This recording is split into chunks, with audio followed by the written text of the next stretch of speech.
Me queda 1% y lo usaré solo para decirte lo mucho que lo siento. Que si me ven con otra en una disco solo es perdiendo el tiempo. Baby, ¿pa' qué te miento? Eso de que me vieron feliz no es cierto. Ya nada me hace reír, solo cuando veo las fotos y los videos que tengo de ti. Salí con otra para olvidarte y tener el perfume que te gusta a ti. Prendo para irme a dormir, porque duermo mejor si sueño que estás aquí. Si supieras que te escribí, me han mandado los mensajes, siguen todos ahí. Wow, que mucho me ha costado. Quizás te hice un favor cuando me fui de tu lado. Borracho viendo tus fotos, me duele ver que tú se has mejorado. No tienes días grises, ya no te duelen las cicatrices.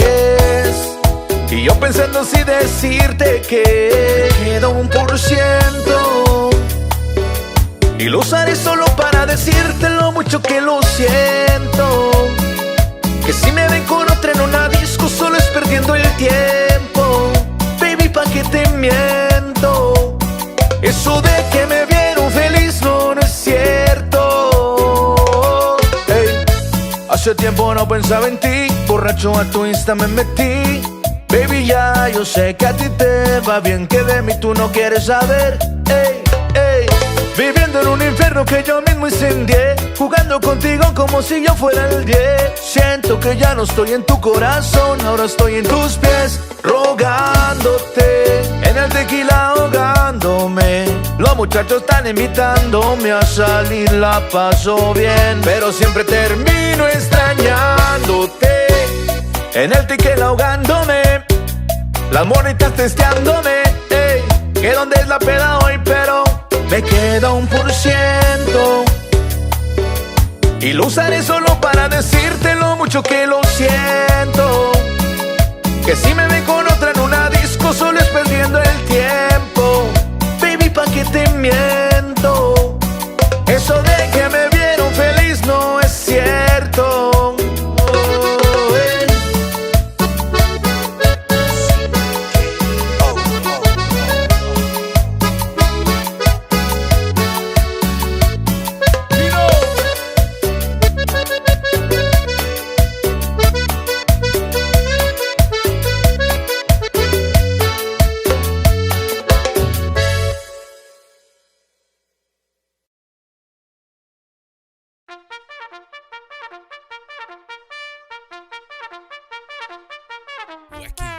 Wacky Wednesday. It's Wacky Wednesday con El Bumper.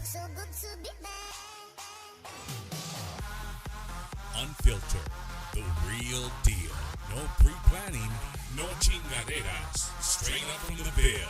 Wacky Wednesday. B-Town's very own. It's Wacky Wednesday con El Bumper. Here's your host, Bumper Gomez.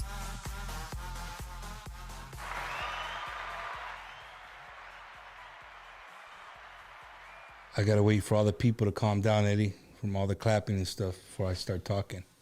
Now, ladies and gentlemen, welcome to another beautiful Wednesday evening here in San Antonio, Texas, as we are expecting our first actual cold front.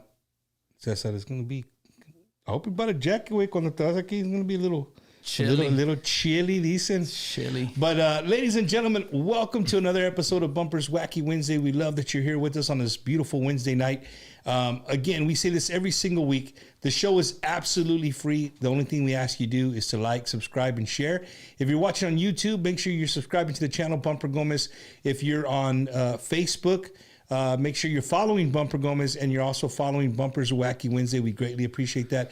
And then if you could share the live tonight, we would also appreciate that. But man, what a great weekend. We had beautiful weather here in Texas. I don't know wherever you guys might be. I know weather's different all over the place.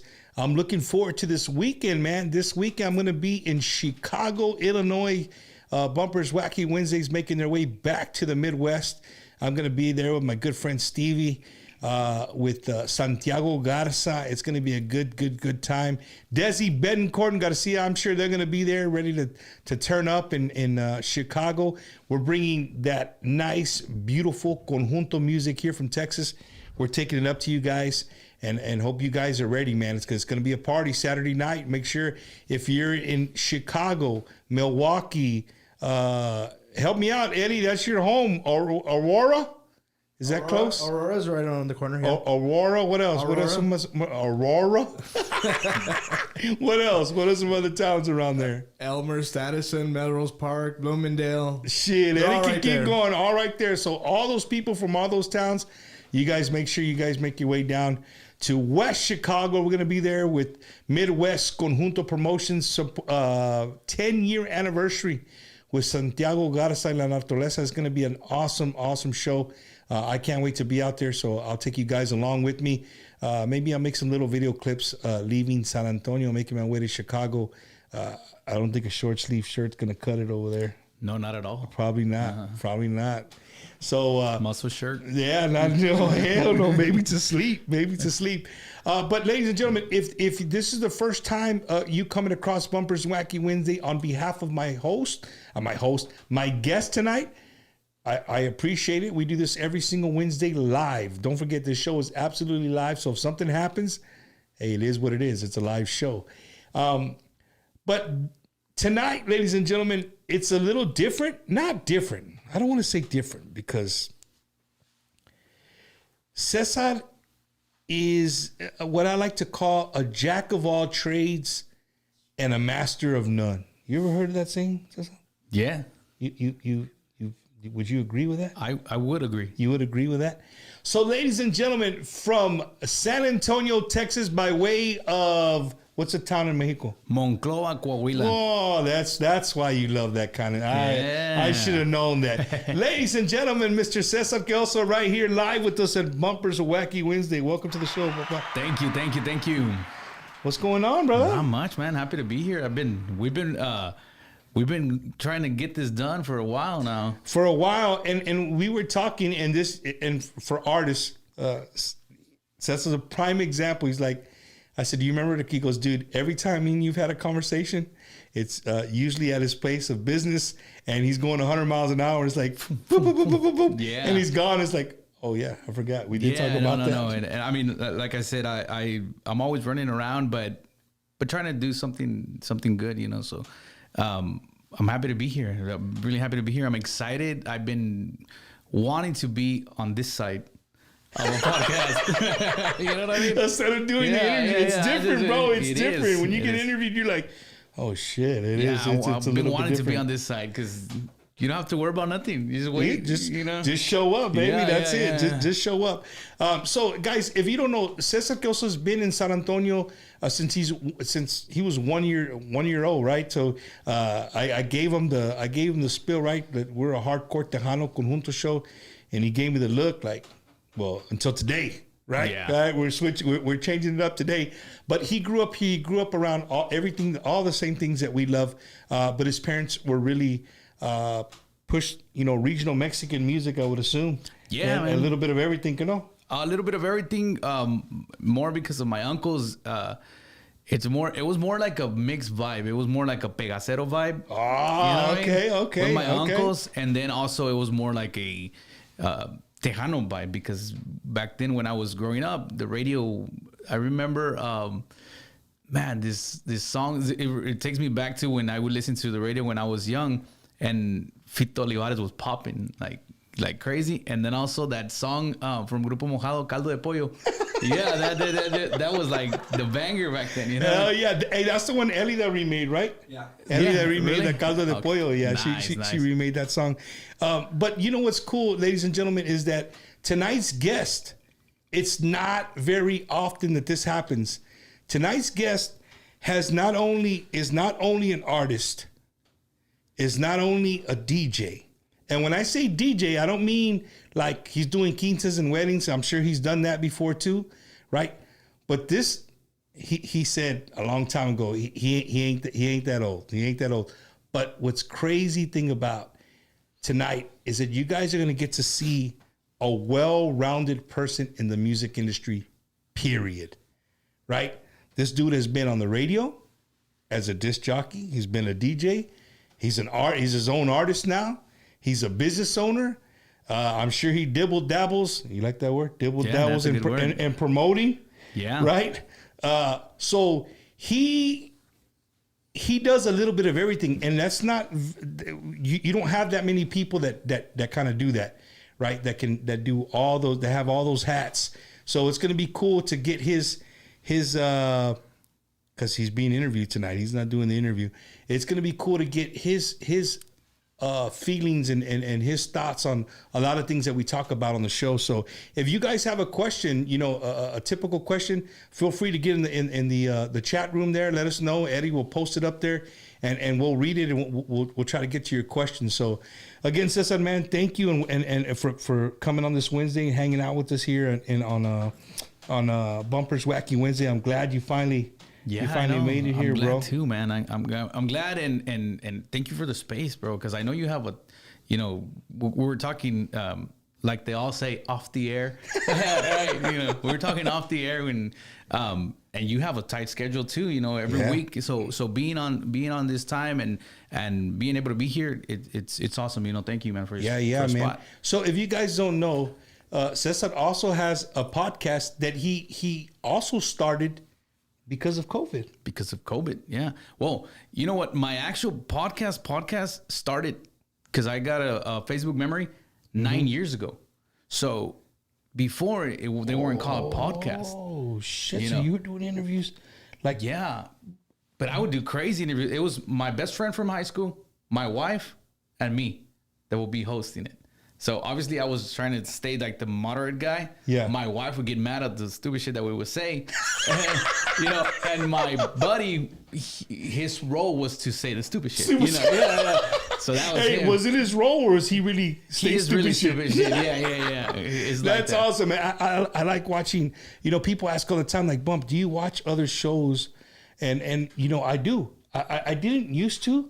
But as I started doing the show and the show got a little more serious, I said, man, to get better at a craft, you learn from other people and you watch other stuff. So I like watching other podcasts. I really don't watch too much other art genre podcasts. Yeah. If for some reason our good friend Rock and Roll James has one, I'll watch #PVT or I'll rewind and watch it or whatever. There's a couple that I watch. But I like watching like the comedian ones, like the comics.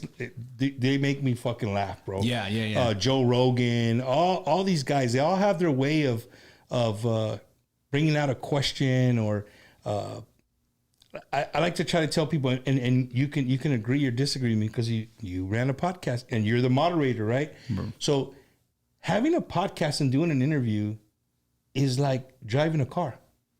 Yeah. Right, you got your left, you got your both your lines, and you got to, your artist or your person you interview comes in, and they could go all the way over here and be like, hey, no, I don't want it to go that way. So your job is to bring them back and keep them in the middle, right? But if you were doing that 9 years ago, bro, there's a podcast that I watched called The Brown Bag. You ever seen The Brown Bag? No, I don't think so. So The Brown Bag was a un gordito mexicano from California. He made like a TikTok or I don't know, one of those videos, and it's the one where he's like, "Oh, your girl's violent." Okay, I might have. He's like a camera, like he's sending his camera, and he's like, "Hey, bro, you can't put me on your stuff no more. My chick watches you, she follows you." Okay. Oh, really? Oh, she hit you. Oh, you know what I mean? Yeah. From that video, bro, people started following him. And then he met with some other people, and it was like that. They have a girl and two dudes, and they talk about anything and everything. And one of them está bien pendejo de madre. Yeah. There's one that's like serious. Like I would assume that you were probably the serious one. I was trying to stay with the serious vibe. And your wife would just get pissed off at you or whatever. Hey, what's up, man? Yeah. And what would y'all talk about, Cesar? What was some of the subjects? Man, we had guests, dude. Like, we had guests. We had, transvestites, and we had, really, yeah, it was fun, dude. Eddie, we gotta step up our game, dog. We had like hardcore fans of artists, like hardcore, like they'll do anything to meet the artist or whatever. Meet the artist, so we would pick their brains and like, how do you get to, because it's a craft to know what hotel the big artists are at and what door they come out and how they get this picture. And people know that? People know that because they have people inside of the hotels that tell them that. So that's how when you see, so we would find like fans and like, hey man, there's this Thalia fan, you know, his name is Lalo. And he would get the pictures with Thalia. He ended up in Gordo y La Flaca, you know, because of that. I'm like, dude, how do you do it? And they're like, hey man, it's a group of people that are scouting the artists from the airport all the way to the hotel, from the hotel to the venue, and just to get a picture. Wow. Yeah. Eddie, who maybe we'll follow David Lee from Poteet or something. What do you think? Yeah. They're out in the Atlantic tonight. They're in the, yes, un saludos to the Poteet posse. They're out there on the Atlantic Ocean on a cruise. You been on a cruise? Yeah, I went, I think this year. I went Te to gustó Bahamas. or no? Yeah, it was cool. I don't know, bro, if I could be on a boat. But that it was long. cool because I don't think it was that long. It was probably like 4 days. That's a long time, way. Yeah, there were some like 10 days. I'm like, nah, Well, I've been on a I got boat. stuff to do at home. I've been on a boat for 67 days without seeing land. So you think I want to go on a fucking cruise? No, but no. In the Marine Corps, when we'd go, we'd get, you know, the Navy would give us a ride. Yeah. So we'd go over the Pacific, bro. You'd go 60 something days, bro. Well, if you go 65 days on a, this is useless facts, ladies and gentlemen. You go 65 days on a boat without seeing land, they have to throw a beach party. They call it a steel beach party. They bring out the barbecue pits from the bottom. They barbecue hot dogs and hamburgers, and like half the Navy has a guitar, right? So they're all like, guitar, oh, shit. and they get their speakers out and they jam out. They do like a little beach party. Everybody gets 2 beers and a shot. That's it. That's it. And you make friends with the people who don't drink, so they can give you 2 beers. Yeah. You can eat that? For sure, man. So Cesar, going back to you, bro. Here in San Antonio, what was your earliest? How old were you when you got involved with just music in general? I was like, oh, man, I probably was like 5, 6 when I started playing the drums at church, and that's what brought me into music. Nobody in my family plays anything. Not even I do, you know what I mean? Like, but I would play the drums. Like I can. You can hold a beat. You can hold a beat. Yeah. Like I can get you out of that pickle. You know, like if you need a drummer, Eddie, don't talk too loud. Ahí está. Damn. So that's how I started, you know. And then after that, it just started going. I started becoming a DJ when I was 12. I was in 7th grade. By the time I was 13, I had a 4-wheeler. I sold it to my dad. He bought it and I sold it to him. Like he bought it for me and I sold it to him. I would always do that. I don't know why. To get equipment. Yeah. So I started off with it was a mixer from Radio Shack, style Radio Shack, and then it was a PS2 and a CD player. So that was my CD players. And that's how I started, man. That's from there. It just un party from an aunt and a party from another house party, and then I had some Q Power subs, you know, that would just, and that's how it all began. And after that, I was 13. And what kind of music, Cesar, were you already DJing? Everything? Cumbias, norteño. I would ask the people before I would like, hey, can you DJ at my party? Yeah, what do y'all want to hear? No, well, we like this, and that, and I'll prepare some music for that. You get it ready. And that's how I started creating like the music that I had to play. But the high school parties, I was the DJ, you know, everything. Don't worry, we got a DJ. Call Cesar. Yeah, Make sure he's your homie, bro. Make sure he's your homie. And I was like that. Hey, Cesar, but you know, for the people watching, I want you guys to stop to think about something. He said something that you guys probably just slipped right by you guys, but it didn't slip by me. He's 13 years old, right? He sold his 4-wheeler to buy equipment to include a CD player, right? Now, nowadays, for some of you young people that are watching, he can just go in there and what you want to hear, exactly what you want to hear, boom, Yeah. play it instant, mixed, Remix, you know? instantly. Yeah. Cesar, you had to go buy CDs, homie. You have to buy CDs. You had to physically go to the music store, ladies and gentlemen, and for those of you that remember, and go and purchase CDs, right? And if you went and bought this CD, was out of the 11 or 13 songs, there's probably maybe 2 songs in there than It was anybody. the main one. The main ones, Yeah. right? So that's not. Look, I don't want to throw DJs under the bus, right? Because and then came the years of the, what was it called, Eddie? The where everybody would download the LimeWire, remember? Napster, LimeWire. And so those were DJs' heavens. I mean, Rewritable those dudes CDs. had, and then the rewritable CDs, like you could record. So, but back in the day, and I'm assuming when you were that age, you literally had to go and buy these songs. You had to know what you were looking for, buy the CDs.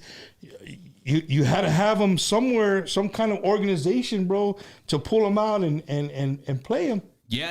I mean, it was, you started, first you would get all the CDs, and then since I had a computer at home, you started doing your own CDs, burning. So from this CD, you only like this track, and then from this CD, this track, and then, so you had to build your cumbia hits. So you already had every cumbia that was there was a banger, Yeah. Every norteño. And did you get to the point, Cesar, where you and sometimes I tell people this, I'm like, almost, how much did you pay for the DJ?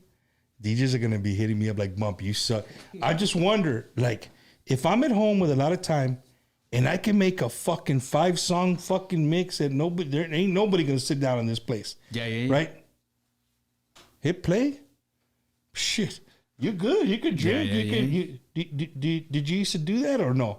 No, I wouldn't. Every DJ says no. They all say wouldn't. no, bro. I get it, and I mix it live right there. Well, Pa que sepa. when I would do that would be when, let's say, the event, they hired me right from like 9 to 12, and then at 12, somebody comes up and says, "Hey, man, how much for an extra hour?" And I'll be like, all right, this much. And then boom, for those mixes.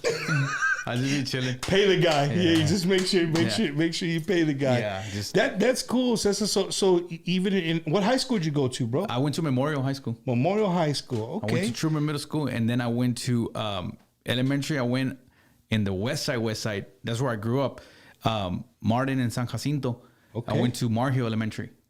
And you still got friends, bro, that you grew up with that are still your friends to this day? I have friends that thank God became fans of my music. So that was a big help when I started doing music. The people that I knew, they would promote me.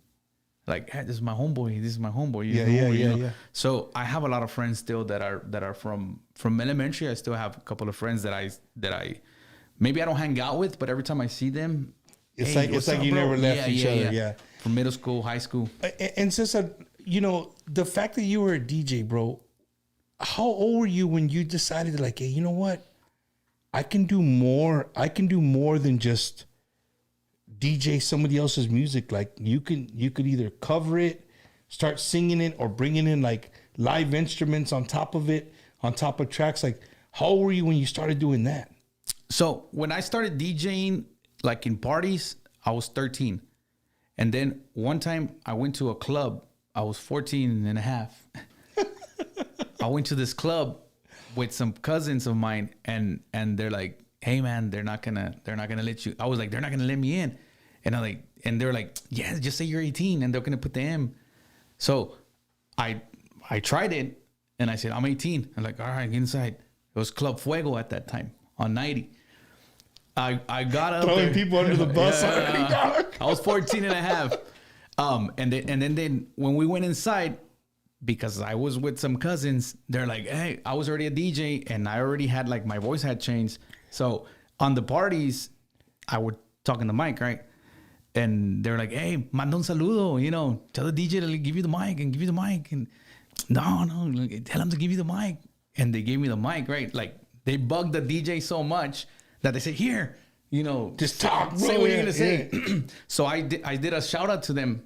And then they're like, where do you work at? I'm like, I don't work. You want to work here? And they're like, yeah. All right, come tomorrow.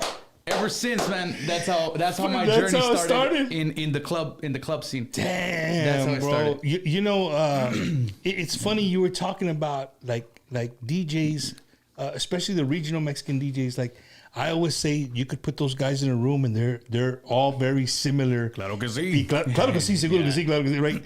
They're all very similar.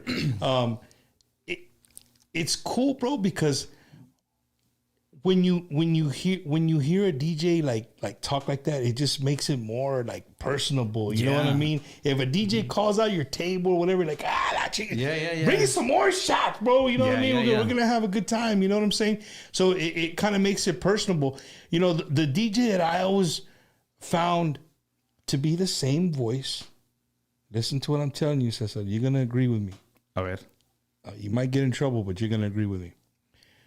I've been around this world. Ladies and gentlemen, when I say around the world, doesn't mean I went to Corpus and Dallas and El Paso. No, I've been in Beeville, right? I've been around the world a few times, right? And I will tell you, anywhere in the world that you go where they have ladies who are maybe not clothed too much, they don't have that much clothing. Okay. And you're having a drink in there. Every one of those DJs has the same exact voice. Really? Yeah, I don't go to those places. I wouldn't Sounds know. like I've never been. That's a good answer. That's a good answer. Well, it's always like make sure you tip your bartenders. No. It's like Sprinkle on stage. She's going to be on the satellite stage. We need Cinnamon up to the main stage. Ladies and gentlemen, get your dollar bills ready because Star. Yeah. Star to the main dance floor. They all have the same. They all have the same voice. It's the same in Spanish. In Spanish, that line of Spanish speaking radio guys, it was like a thing. The guy that would never turn it off. You know you'll be talking to them like, "Hey, me puedes pasar el Red Bull?" You know, like, "Hey, bro, we're not live." You know. You know, it's... Eddie, can you imagine going to dinner with Cesar if he was like that? And he says, what are you going to order? More salt, please. Can I get more salt and pepper? Bro, I don't know what I would do if I was around somebody like that. I would see these guys and I was like, man, like, we're not on air, dude. Because obviously, people expect you... This was the question or what they would tell me the most when I was in radio. Hey, talk like the radio. Dude, I'm gonna baby shower. You know? Yeah, I don't want to do this. Like exactly. When you're on air, you know how you activate yourself. Hey, ¿qué onda, raza? You know this and that. You know, but you can't be like all day talking like or everywhere you go. Hey, man, I'm from the radio station. Hey, man, to eat free tacos. You know, like it's weird, bro. Speaking of radio stations, I was on the radio on your old channel 95.7. I was there Monday. Okay. So Johnny Ramirez for this is the third year that we've done it. But his name is not Johnny Ramirez, it's El Johnny Ramirez. El Johnny Ramirez, right? El mero frijolero. Un saludos to Johnny Ramirez. And so he lets me come on that Monday for either Veterans Day or the Marine Corps birthday. Oh, nice. And we hang out and kind of like, he does like a little interview and we just talk and bullshit about military and stuff. And I'll tell, ladies and gentlemen, let me tell you guys something about people like this. It is very difficult. I don't know.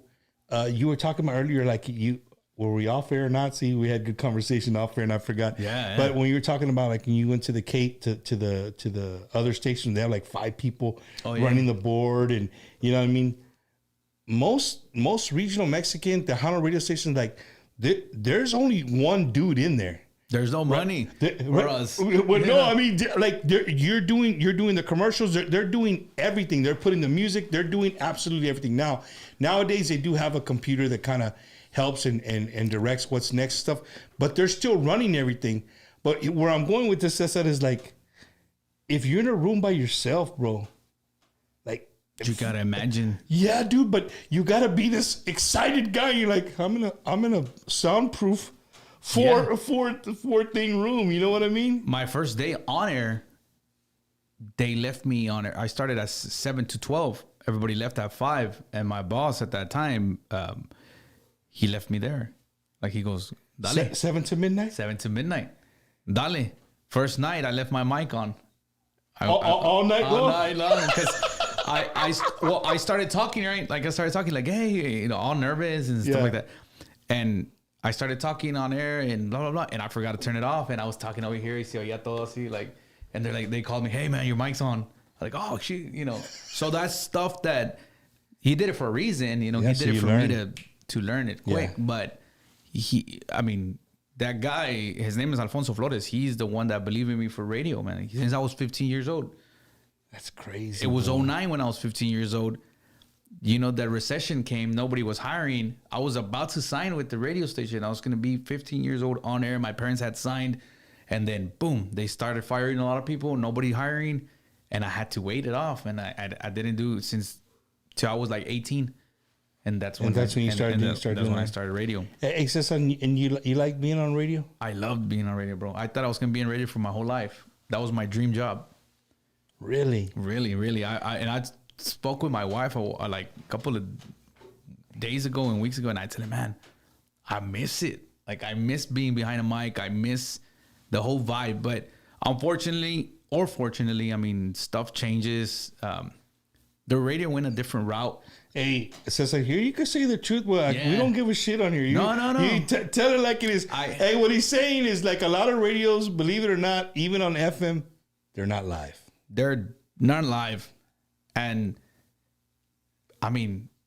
Tell them what you told me off here, because that people will get that right there. Yeah, I stopped loving the fact of the radio because after the pandemic, it was all recorded. So what would happen when I was in radio and I was doing good numbers, it was because my friends and people that would listen to me, they'll be like, hey, send us a shout out. I'm right here on Zarzamora and Culebra. And I'll like, in 5 minutes, I'll be like, hey, saludos para esta persona, blah, blah, blah. They're in Zarzamora, and they will record it and they'll tag me on Facebook. But when it was recorded, somebody would call me. I'll be at Walmart or whatever. And they're like, hey, mándame un saludo. I'm like, oh, bro, I'm not even there, you know? So I couldn't, it wasn't It the takes feel. away the chiste away. It takes it away completely. The calls, the people that you know, they call you every day. They already know. When you answer, you already know who it is. You already know what song they want. You already know. And San Antonio is, you know, it's small. You know the people here. For sure, man. So it's For like, that was the vibe. And I would go to a remote on a, let's say, whatever, a meat market. And a bunch of people would show up because they would listen to me like, hey. And when they'll call me, hey, I'm going to be over there. I have tickets for this and that. I'm going to be at the Culebra number 35. You go. And they would go, man. And after that, people wouldn't go. I was like, this is... I guess it's not that I didn't like it anymore. It's just that... how do you say it in English? Me decepcionó. It disappointed me. Yeah. That's like, oh, man. Like... Again, it just doesn't have the same It cheese just there, didn't bro. have that same spark. Yeah, man. I would have done it free. I mean, I would have done it free if it was live. Now, a disclaimer on the bottom, ladies and gentlemen. We're not saying that all FM stations are not live. That's not what I'm saying. All I'm saying is that I wasn't live. that's not saying he wasn't live, right? Anymore. When he was at that radio station. And so, Cesar, you went from radio, and while you were in radio, you were still doing the DJing, like at parties and stuff like that, or no? So Not yeah, really. I went from radio. So the thing here was that I started in radio, and then I started getting a name, and I started being in every club. I was Wednesday through Sunday. And then sometimes they would open up like Tuesdays and they wanted to be on air Tuesday. But I would be Graham Central Station on Wednesday. I would be at, I don't remember what club was on Thursdays. I would be at Club Fuego on Fridays. I would be at Joe's Volcano on Saturdays. I would be at El Fuerte on Sundays. So I would be, since 6 a.m, I would show up to the radio station. I would get off the air at 10. By the time you record all your commercials, jump on your car, go to a remote from 2 to 4. From 4 to 5, get to somewhere else. From 5 to 6 or 5 to 7, another remote, and then go to the nightclub from 9 to 2 in the morning. By the time you do it again at 6 o'clock in the morning. It was just so much, and I basically I love that. I love doing that, and at that point, people would be like, "Hey, you don't play at quinceañeras?" I'm like, "No, because I'm at a club." And then stuff changed when I remember we let go of Joe's or they let go of me. I can't remember. And I was like, hey, well, I want Saturdays off. No, you can't have, I need to take them off, and it was at that point I was part-time. I had a bunch of work and I was part-time. Like I had more work than anybody and I would have no benefits at all. So it was like, whatever. Okay, let's play dirty like that. Then give me Saturdays off. Okay, agreed. So then I started saying like, hey, I'm available on Saturday. And then it helped me a lot being on radio because it wasn't just a DJ's going to come. It's free promotion. El DJ de la radio. Yeah, You know, yeah, El hell DJ de yeah. la radio. And I took advantage of that in the good way because I would be like, yeah, I'll be there. Like, I wouldn't send anybody else.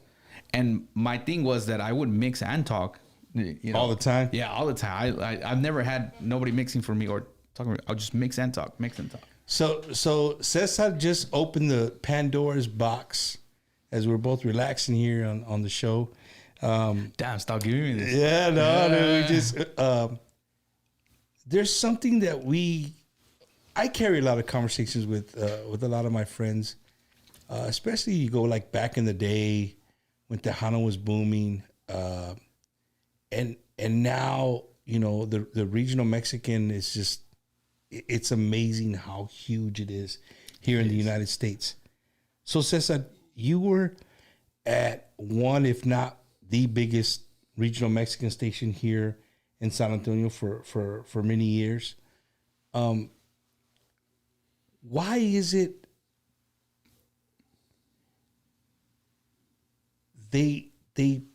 there's certain songs played and not played?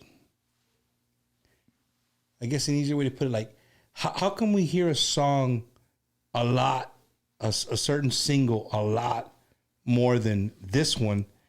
And maybe I think this one just is way better than this song, but the radio station just seems to play this son of a bitch every 90 minutes. It's being played.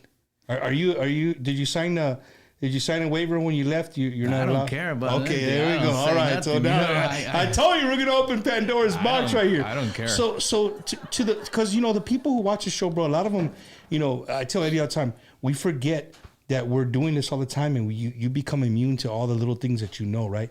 Yeah, But to the everyday music listener, they don't know some of these things. So these are the things I like to bring to the table, so people be like, oh, And the thing is that's why. Good question. The thing is that they think you're the face of the radio, right? And they think it's you choosing that song all over again. So in radio, there's several departments. There's the department of sales, the ones in charge of selling the commercials, selling you to a remote. There's the department of promotions. They're the ones that are out in the van and with the tents and giving away stuff. There's the programming, the ones in charge of the music, and then there's the on-air talent. So which is us. We don't choose what is played. I would switch it up a lot because I had control of it, and I would like, this song, delete y pon otra, you know. But there is a like, it just depends the programming. There's programming that do allow like if you ask for a song, hell yeah, let's put it on. But there's some that is don't move it. It's called the top 40 stations. They only play what's on the top 40 and Billboard. So if there's a song that is that rotation. If it's a song that is number one, obviously it's going to be in top 40. In an hour, you can play 11 songs, or 15 songs. So every 3 hours, you're going to hear the same song because it's the same 40 songs that just rotate day and night. So that's why you hear it a lot. The stations that are open to a programmer, a program director that he listens to his people. He sees San Antonio. He sees whatever city is. He knows his demographics, and he's like, okay, they're gonna love this one. They're gonna love this one. Pum pum pum pum. I don't care if it's hitting. If you don't love it, I'm not gonna play it. But in stations, when they're big name stations, they come from California. They come from Miami. So that program, they just plug and play. So that's what sucks. He brought up a word that we were talking again. We had a great conversation off there, and it was only for a few minutes. But Pepe's office, right in California, he was a program director. Yeah. Right? When he started his interviews and stuff, he's no longer the program director.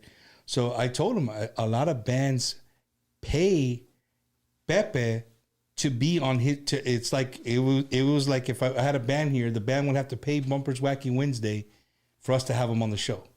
my platform's not that big, right? So, ladies and gentlemen, so that doesn't happen. So get that out of the. Oh, out you of the don't open. charge? No, we don't charge here, right? But Cesar, where I'm going with this is that I just, in today's world, with hearing the songs over and over again, I think, and we've said it before on many different episodes of our show, money has a big play in singles, right? Like why? Sometimes you hear something like, man, that song fucking sucks. But if you hear it 5 or 6 times in 3 hours, that's just gonna end up being in your head, and you're gonna end up liking it. Yeah, it happens. It happens because every big company has a single, and they have a certain amount of money for promotion.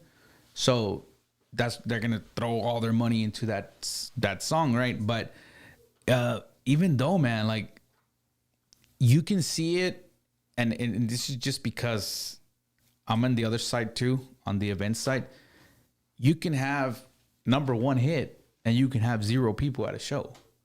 What really matters is what you pull, because I can have my numbers a number 1 song. He's speaking facts. Keep going, Cesar. You're right. You're going right down Wacky Wednesday aisle right now, brother. Like, I can have a number 1 song, but I go show up at a show and say, hey, I got the number 1 song.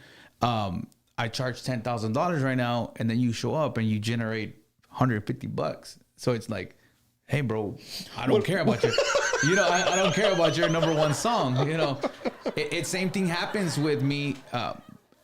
But I guess I've learned, since I have that artist side, but also the promoter side, I learned to take it as it is. Because, I mean, a lot of people show up and say, hey, it's because we have a Grammy. Like, hey, your Grammy going to bring people? The Grammy is for... I told y'all weren't ready. He knows. And not only, he said promoter, he said artist, but what he didn't say is owner of the venue. Right? No. That's a third. That's the third arm to a whole event. But it's true. Like I rather have a person that, and I know people. An example. Man, who can I tell you? Just in my point of view, let's say a Bobby Pulido. This guy, he hasn't had a single in radio in a long time, but he's Bobby Pulido. He don't need a Grammy. He doesn't need a number 1 song. He shows up to San Antonio. People are going to show up. Packed house. You know what I mean? Yeah. But you have other artists, not to mention any names because it's nobody in specific, but other artists. And it's not the artist, man. It's the promoter of the artist that sells you, like, well, it's because this guy is he's the shit. He's going to tell you he has a number 1 song. He has this Grammy. He has this. Okay. But you can't ask for money that you don't generate, because then it's not a business. Then it's just a loss. You know what I mean? So that's what I tell all the artists that call me. Yeah, you can ask for $10,000, but if you generate 1,000, then just because you're out $9,000. What do you mean? I gotta pay $9,000, and then no, he's gonna pack the house. Okay, if he's gonna pack the house, why don't you come and take all the money that comes in the door? If you. And then they're like, no, you know what I mean? So Cesar, you didn't know you was gonna go deep into these conversations, bro. I'm telling you, no, bro. Check it out. And we talk about this all the time. Like, I think I've had this conversation with Eddie. Like, sometimes I hear bands like, oh yeah, we charge this much, and exactly, the club owners be like, well, you could charge that, but I'm not gonna pay that, right? I'm not gonna pay that, But look. If you know for a fact that you bring people, right? Why put the risk on? Fuck it. Take the door. You can have the door. I have the venue. I have the bar. I have whatever. Whatever percentage they do or whatever, right? That's beyond me. But I'm just saying, like, and some bands won't do that. They're like, nah. Why do you think the Grupo Firmes, they do their own shows? They know what they can pull. If there's a band that shows up to your venue and says, hey, man, we want to do this event. We're going for door. You already know there's a reason why they want to go for door. They know what they generate. Okay, so stop right there. So Cesar, the owner of the club, what do you say to that? Let's go. If somebody slaps a table on you and says, hey, wait, I want the door, and that's it. Don't worry about shit. I don't need no deposit. Give me the door, and that's it. If I was in your shoes, that raises my ears. Like you said, like, oh, pues esos vatos, they're all about it. It raises it up both ways, Right, because now I'm gonna be like, okay, well, how about we do 80-20 door or but it raises me like I respect the people that go for door because I do a lot of my shows because nobody hires me. You know, I go to. We're gonna get into that, Cesar. We're gonna get into that. I go do my shows per door. I do my own promotion. I boast it in the radios. I get my people in. You know, whoever goes, if it's 10 people, if it's 100 people, they win because I promoted it and they went to see me. But also, if there's somebody that comes and say, "Hey, we want the door," okay, cool. Who are you? No, well, is this band? Okay, let me search you up. Okay, cool.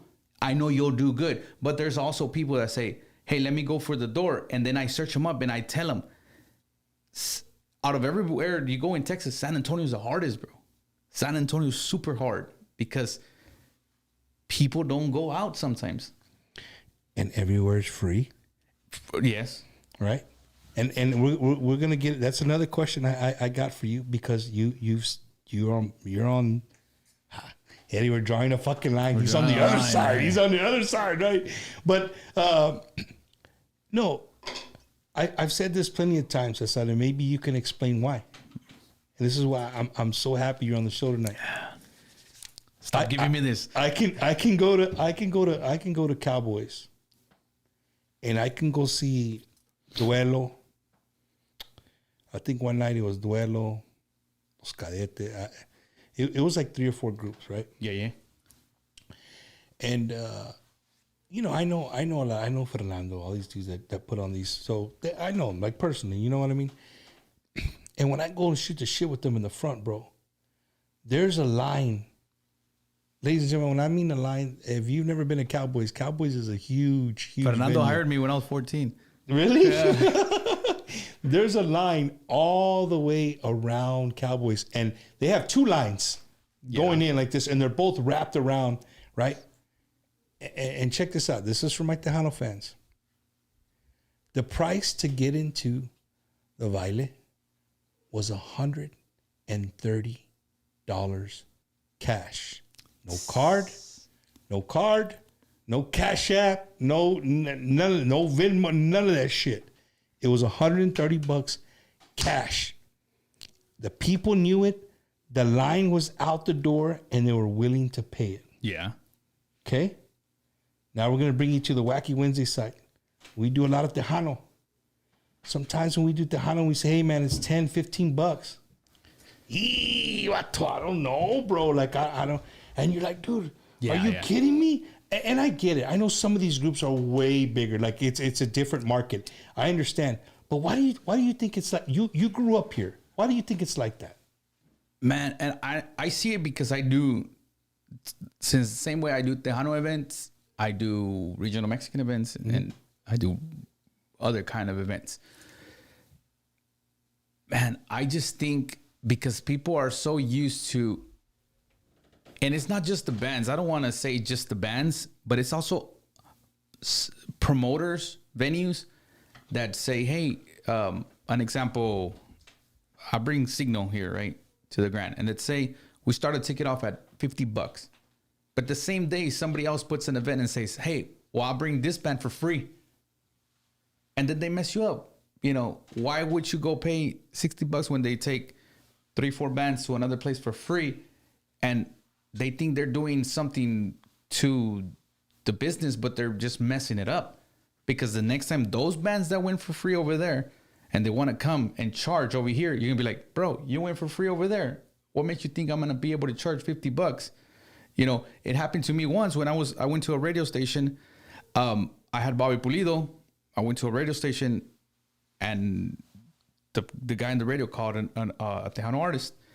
And he said, hey, man, like he grabbed the phone. He said, hey, man, there's this new guy. He wants to do events. You might want to go there. He has this venue. And the guy, the Tejano artist, on speaker, he said, nah, that place is never going to work. They're trying to charge too much. And if they want me to go, they got to charge at least $5. I'm like, what the hell? Like, you know what I mean? And he wanted like $6,000. I was like, I did the numbers. I was like, you're not gonna pull 600 people at $5 or whatever number it is. Right. And why are you becoming a $5 band? Because at the end of the day, it's like you sell yourself like that, and you say, that band can only charge $5. Because I was charging at that time for Bobby Pulido, I was charging $50 and $60, and it wasn't just because I wanted to. It's because I think my place is nice. I think my place is. Oh no, you know what I mean? It's super. So, ladies and gentlemen, we haven't even mentioned this place, right? If you guys have been to the Grand Event Center, there off of 410, right? It's right off of 410. It's a beautiful place. He does. I think you rented up for quinces and weddings and all that stuff too, right? Different like private parties and stuff like that. But when he does an event, it's super personable. It's not this huge place that you're gonna be. I mean, even if you're standing by the bar in the back, I mean, you're gonna see the artist. You're gonna hear him. It's cool. Hey, can you pull up Esteban Peralez's comment, please, Eddie? I think it's one of the last ones. Un saludos to Javier Gonzalez watching. Thank you guys for tuning in to the Delta Boys who are watching. Esteban Peralez said, the fact is Mexicanos support and pay whatever it takes to buy and buy bottles. Yeah, it's true. It's like it's absolutely true. It's true. But isn't it crazy, bro? Like, you know, and you stop to think sometimes, like the way I look at it is like, man, you know, I'm thinking of Mexicanos out there working hard. You know, these dudes are out there working, and it's their hard-earned money that they're willing to spend. You know what I mean? It could be. I mean, I don't want to say it that it is that, but it could be the fact that it's like, I make so much money from here to Saturday, I'm gonna spend. Anyways, Monday I got work again, and I have the same amount on Saturday, and I'm gonna spend, and then because they have, Mexican people in construction, there's a lot of work, all the time. So they're always working and they get paid good. So it comes because not just that, bro, but when it's a baile, they go on Friday to buy they buy their traje, everything. They spend about $600-$700 on the tejana, on the shirt, on the pants, on the boots, everything matching. So it's like, damn. And then they go where they want their table, they want their bottle, they want to be comfortable, and it's Monday. It's all over again, and then the next weekend, and I think it's that. Hey, it's funny you say that because we're gonna talk. It's not politics, but it's sort of like that. Do you know in the United States of America, if you had to pick a certain race of people, who do you think some of the most hardest working people in America are? They have to be American? No. Oh, okay. I could say Mexicanos, right? Mexicano, or right? Chinos, right? Mexicanos. Let's stay with Mexicanos. Now, do you, out of all the races in the United States and all the jobs, like in general, who do you think gets paid the least? Construction, anything like the race. Oh, at the end of the day, Mexicanos. So you're 2 for 2. Yeah. Who do you think fills parks all over the United States, from Maine to Brownsville to Washington State to Miami to San Diego, all over the United States? Who do you think fills the parks on the weekends? Mexicanos. Yeah. So they're the hardest working, they're the least paid, and they fill the parks every weekend. You with me? Yeah. Right? And they are some of the most, if not the happiest race in the United States. You know why? You just said it. Because come Friday, when they get that check, it's about, let me go get my shit. Yeah. Let me party, right? Ya para el domingo, tienen nomás, they just have enough to get them groceries and gas. Unos beating cheese. But to get them to Friday, when they get their check again, and guess what they're going to do Friday again? They're going to do it again. Una carne for everybody. And when you go to one of our parties, you're going to eat, bro. Like, it's going to be for everybody. But isn't that weird? Like, to stop and, if you stop and think about those things, these are true things. I got this from an interview. It was two white guys interviewing each other, and he asked the guy, and he was like, "What?" Yeah, Goes, yeah. dude, it makes sense. Like that's how these guys are. They're always happy. You know what I mean? They're about family. You know what I mean? They are. We're not about And there's other races, bro, that just talking about race. I mean, talking about the Mexicanos and Hispanics or whatever you want to call them. It's the more people live in a household, the more happier. You know what I mean? There's other races that. Well, but we're the only ones that can do that, bro. Because I got friends that, and you're out. You know what I mean? Like once you turn 18, you're out, and it's like, you can be 18, and it's like that. You know, it's kind of like a family thing because we're so far away from where we're from, and then you meet over here, and people just want to stick around with the raza. You know. No, for sure. But I just now you have a story to tell somebody. You can tell somebody, hey, you know what? Who gets paid the least? I'm gonna be waiting for that moment. That's it, man. So if you guys are just joining us a little bit late, I got Cesar K-Oso, who's I told you guys in the beginning of the show, the dude is not only a artist, a DJ, he's a promoter. He owns his own place.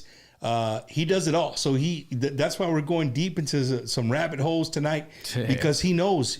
You know what I mean? He's been on the radio side. He's been on the FM radio side. Huge station here in San Antonio. You know, so he knows the ins and outs, right?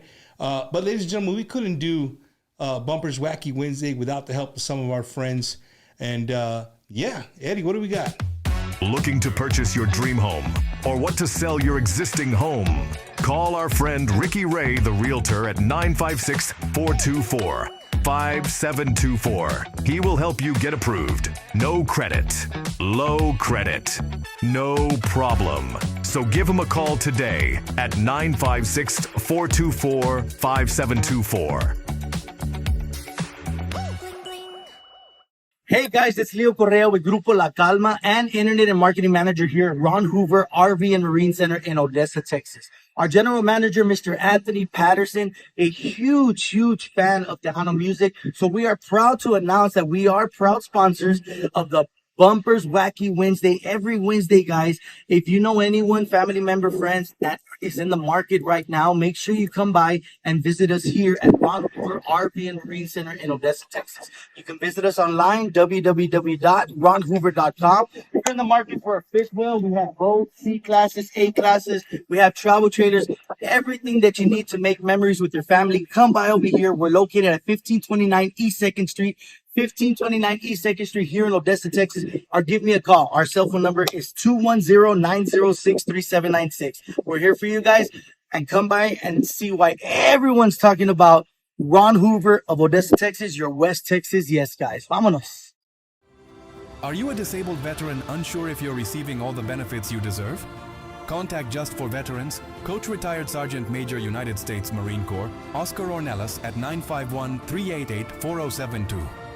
With a deep passion for serving veterans from all branches, he specializes in VA ratings to ensure you receive what you've earned for serving our nation. At Just for Veterans, getting your disability claim processed is now straightforward, thanks to our veteran design system. Don't delay. Book your consultation today with Oscar Ornelas at 951-388-4072. Remember to mention you've seen this ad on Bumpers Wacky Wednesday. Just for Veterans, if you don't win your claim, you don't owe us anything. Your benefits matter, and we're here to help. Hey, Raza, it's your boy Anthony Patterson, General Manager of Ron Hoover RV Marine of Odessa. And it's your boy Leo Correa, vocalista de Grupo La Calma and Internet and Marketing Manager here at Ron Hoover. Oyes, compadre, what do we have for the people here in West Texas for the month of November, compadre? I'm glad you asked, Leo. It's that time of the year again for the second annual Music City Mall Boat and RV Show, November 14th through the 17th. November 14th through the 17th, it's all going down at the Music City Mall in Odessa. Oyes, compadre, but what are we going to give the people in West Texas? Leo, you think they want the biggest savings up for the year? Yes. You think they want zero down? Yes. You think they want all the money for the trade-in? Absolutely, compadre. You think they want a free trigger with any purchase? No, hombre, cállate, shut up, abro la puerta o te quiero la window. That's right, compadre. So everybody come out for the second annual Music City Mall Boat and RV Show happening November 14th through the 17th for the biggest incentives, the biggest savings left for the year. So come by and see what everyone's talking about Ron Hoover RV Marine of Odessa. You're in West Texas, yes, guys. Ladies and gentlemen, if you're looking for an immigration attorney, And the times have changed. I mean, just last week, we're going to have a new president. I know a lot of things are going to change. If you've been putting some stuff off to get done, maybe you've talked to an attorney, you got scared, you got pulled away, or you know somebody, you work with a bunch of guys who maybe are looking for an immigration attorney. You got to hit up my boy, Rene Zarazua and Via. They are some awesome group of individuals. It's a group of guys that sit down, they look at what you have, how long you've been here, all those things that they look at in immigration, and they tell you right up front. They're right up front with you like, hey, man, you got a case or you don't got a case. And I'm here to tell you, sometimes these guys get taken for a ride. You know what I mean? They'll give $3,000 in hopes that they're going to get their stuff fixed and through the immigration, and it doesn't happen. So these guys right here will tell you up front if you have a case, and they're going to run with it. Rene is a great friend of he's one of my personal friends. He's just a great guy. So if you work somewhere where maybe you have some guys going through some immigration issues, and you're like, hey man, you know what? I got this camarada. I watch him every week. He has this dude. Give him a call, man. Rene Zarazua will take care of you, man. 210-979-1018. That's 210-979-1018. Or if you're really cool, you can take a picture of that QR code. It'll take you to his website, and it'll give you all the information how to get a hold of them. They're good people, man. If you do, let them know that Bumper sent you, and he'll take care of you. I promise you. And then, ladies and gentlemen, I changed my thing, right? I got all serious. I changed my thing. This Saturday, Bumper's Wacky Wednesday makes its return to the Midwest, this time to West Chicago, Illinois. We're going to be there with my good friend, Mr. Santiago Garza y La Naturaleza. It's going to be a conjunto showdown like no other. We're going to be there with my good friend Stevie, and it's going to be for the Midwest Conjunto Promotions 10-year anniversary. So if you're in Chicago, you're in Milwaukee, you're in Aurora, you're in all those towns that Eddie said earlier, we better make sure that we see you this Saturday, November 16th. We're going to be there at 920 Roosevelt Road, West Chicago, Illinois. Come out and see us at the WC Social Club. It's going to be a badass night. I'll be emceeing again. Santiago Garza coming up from South Texas as well, bringing you some awesome conjunto music to the Midwest. So Saturday, clear if you're in Chicago, clear the calendar because we're all going to be there. Me and Santiago, Chago, and the guys, we're all going to be there. Steve, we're going to be having a great time. So I hope to see everybody out there. If you haven't got your tickets, don't worry about it. You can be able to get your ticket at the door. There's still plenty of tables available. It's going to be a good time. Come out and say hello. I might have a little, I don't know if I'm going to take some merch this time because it's one day, Eddie. I don't know if I can carry all the other. We'll see what I can do. But this Saturday, November 16th, I hope to see everybody there. Midwest Conjunto Promotions 10-year anniversary. Santiago Garza, La Naturaleza, and Bumper's Wacky Wednesday. We're going to be there with you guys. Come out, celebrate with us, and have a good time. And I promise I'll bring a coat. And we're back right there. Also, ladies and gentlemen, in the bottom right-hand corner of your screen, we're fancy here on Bumper's Wacky Wednesday. If you take a picture of that QR code right there, it'll take you to Cesar's Facebook page where you could follow him. And then I'm sure there you have all your social media sites también off your Facebook. Cesar, we've kind of gone around everything that you've here we go with the word dibble dabbled in. But I want to talk a little bit about your music, bro. Yeah. Dude. Oh, I forgot I do music. Yeah, there you go. We got them all. Hey, we got them all riled up on the business side now, right? No, but I was jamming your music today. You've had some stuff since like 2017. 2017. That's when you put something on the digital platforms. That's when it first started. 2017 with Ando Bien Huepa. Yeah, bro. Dude, explain to me. And people can be like, Bumper, really, dude? You have a show, you don't know. What's the difference between a cumbia and a huepa? Okay. So. Before you answer, Eddie, did you know the answer to that question? Don't give me that look. Oh, he's a DJ. Of course he knows. Okay, dale. Okay. So basically it's there's cumbias all over the world, right? Like there's cumbias of Fito Olivares, there's cumbias of Celso Piña, there's cumbias Aniceto Molina. It's basically just like a genre that became like an underground stuff, like a cumbia colombiana with Aniceto Molina, cumbia tropical, like Fito Olivares. This is cumbia huepa. It started off being a lot of samples of other songs on a track, on just like a cumbia beat, So it was just samples of other stuff that was created onto those songs, and it was just like a little, like a more of a low with the bass and stuff like that, but like an underground cumbia. So that's where it was the huepa. It came a long way from like San Luis and all those places in Mexico, and then where I'm from, it's cumbia huepa, but it's kind of just more like a vibe. What huepa is, it's like. How come that town that you're from? How come that's all cumbia, bro? Like I think Eric from Masore, they're all those kind of groups. They're from Coahuila.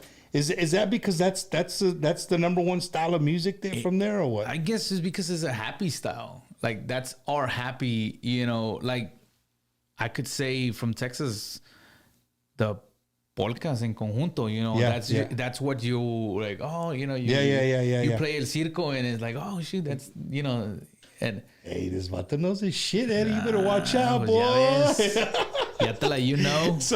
that one. I mean, that's their style, right? That's like theirs. The style, I guess. So the huepa is the one where those dudes dancing baggy ass, like the gangsters, like. And they get down real low. That's more of a huepa. That's the huepa. And then where I'm from, the city where I'm from, Monclova, they created this thing called Dos Pasitos. So you would dance it 2 steps that way, 2 steps, 2, 2, and it became just like a line dance. So that's where I got it from, and it came in strong. I started doing cumbias because I would record myself on top of a track or in the club. The DJ would leave me a loop, and then I would start rapping and freestyling and looking at the crowd. And at that time, I remember that I had this song that would be like celulares arriba, right? Like celulares, and it was like levanta el celular, fuck it, no importa que sea cricket o sea pocket, because at that time they had that pocket, remember? So everybody would be like, So it was like, and it ended up being recorded. Here we call that would be, you gotta have t-shirts at the Grand Way when you walk in. Like when you go to a restaurant, they have t-shirt that needs to be on a t-shirt. Yeah, man. And I still have I still hear a lot of songs that have my samples on it. Like if anybody ever listens to a song that is a cumbia, like huepa, and then it has, some song that says like pa todos estos morros cumbia cumbia cumbia huepa, that's my voice, or pa que bailes cumbia, and then there's another one that is just. You said one earlier that it was a word I was gonna write it down, and I didn't write it down because it was a word that I never heard, and it was like one of those loops, like you were saying it, and I was just like, I don't know what that means. No, I say a lot of words. I don't know.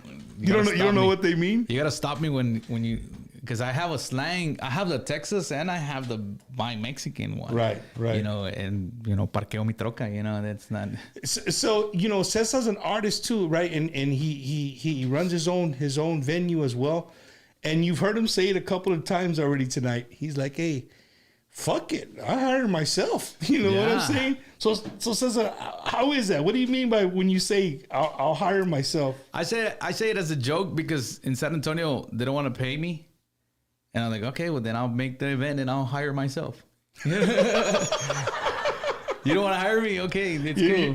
I'm gonna be here anyway. I'm gonna be here anyway. That's what I'm talking about. I hire the bands and we get to play with them, and in other cities where I go, man, I believe in myself. I believe in myself. I do this because I love it. I don't do it because of I hope one day we can live off of this 100%, Yeah. But I do this because I love it. I like to be singing. I like to be talking to people. I like to be jamming with my guys, And I go to places because I say, hey, they know who I am, but they just scared to hire me or pay me what I asked for. And I go, okay, let me do the event. I mean, let's do the event. And then sometimes they're like, man, we should have paid you. And sometimes it's like, okay, we broke even. It's cool. We'll come back at it 3 months later. Or we'll come back about 6 months ago later, and we'll make it happen. You know, that's how we're growing our crowd. Yeah. I went to McAllen maybe like in June, and man, there was these guys, dude. There was these guys that were like in a VIP table. There wasn't a lot of people. There's probably like 100 people. Little did I know that there was like 10,000 graduations going on in the same day. So that messed me up. Yeah. But there was these guys, and I was like, man, these guys, sombreros, vaqueros with bottles, and I was like, man, they're probably not gonna like the music. Come to hear corridos. Man, when we did the first song, bro, they're like, bro, we came because of y'all. And they're like, hell yeah. All right, then they because sometimes it's not the case, but sometimes when they don't know who you are, they just show up, and then you're singing all these cumbias, and they want to hear like something that they want to hear, and they're like, "Cámbiale," or hey, give me another song, and like it becomes a comment. But these guys, man, they were awesome. They even followed me on Facebook. They're like, "Hey, man, if they're looking at us, saludos a la raza del Valle de McAllen. We'll be back soon." But it was awesome, man. These guys, and Cesar, I like to ask artists, you get a big vibe from the crowd? Like, we always bring up the AB incident, right? Like AB said some stuff at the crowd, and the next day people hit me up like, "Bump, what did you think?" I said, "Well, you want my honest answer, or do you want the answer you want to hear?" "No, I want your answer." "Well, my answer is that some of the things he said, actually, all the things he said were true." You should have clapped. But it just wasn't the right place to say it, and it wasn't the right way to say it. That's where he effed up. That he like 3-4 days ago, because I checked my social media, he was looking at he saw one of my stories, but he doesn't follow me. But he was looking at something. How did it get out there? Yeah, and I was like, hell yeah. Because I mean, besides whatever he said or he says or he thinks, that's his personal opinion. He's AB, he's AB Quintanilla. He's a cumbia dude. Yeah, I'm a cumbia dude. You know what I mean? For him, for me to see that he's looking at my stories, and I'm like, why is he looking at my stories if he doesn't follow me? We never know. I could be the next Pee Wee. Already. Or maybe he wants to go to the Grand. There you go. Maybe he wants to go to the Grand. But, and the reason I say that, dude, is because, you seem like somebody, your band watching your videos, like, you're going to give 100%, right, to the crowd, whether there's 100 people or 10,000 people. You're going to give them a show. I got to see you again open up. I think it was Signo and Jennifer Pena. You open up. Peña. Bro, my wife was like, "Hey, pues, ¿quién es estos vatos?" I said, "Wait a minute." And again, I've only met you a couple of times. I'm like, "That fool run. He owns this. What is he doing?" She's like, "No, it's not." I said, "Babe, I'm telling you." Band so he can play. This dude's opening up for his own place here, bro. So I found that pretty cool. But it was the people were dancing. People were into it. Man. It was a badass show. The vibe was badass. The sound was awesome. The lighting. I would assume that because that was a kickoff to what didn't happen, right? That was a kickoff, and a lot of people don't know they were there with Cesar for weeks. Yeah, they were there for weeks rehearsing, and we were the only city that had them twice, Friday and Saturday. You did, yeah, that's right. You actually, So did. If you put it on a scale, I got more dates than anybody. You know what I mean? With that package. Cesar K-Oso and the Grand had Cesar and K-Oso and the Grand had dude, they had more dates than anybody else in the United States. Yeah. That's crazy, man. But it was a great show, bro. That was the first time that I saw you, and then moving around the crowd. And you know what? It's super cool, man. The vibe that the people get because of it is because we're all friends on stage. Everybody that's on stage has been with me 10 years. Everybody that's on stage, we are the same people that set up the sound. We are the same people that are in the band. And we are the same people that do everything. There's no other people. It's us.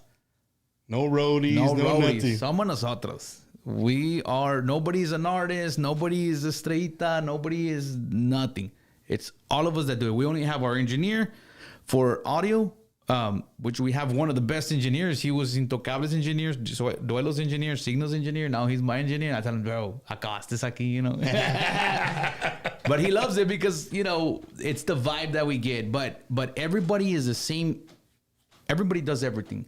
And if there's a way of me saying, okay, they might not hire me because of the band, but yeah, they hire me because I have the production, then it's cool because it's still my same guys that I'm taking care of at the end of the day. They're still getting paid. It's us. We're still getting paid. We're still making money out of somewhere. Yeah. So that's why everybody, once we hit the stage, that's the easiest part. You know, that's where we have the fun. So Cesar, now I'm going to go back to the business side.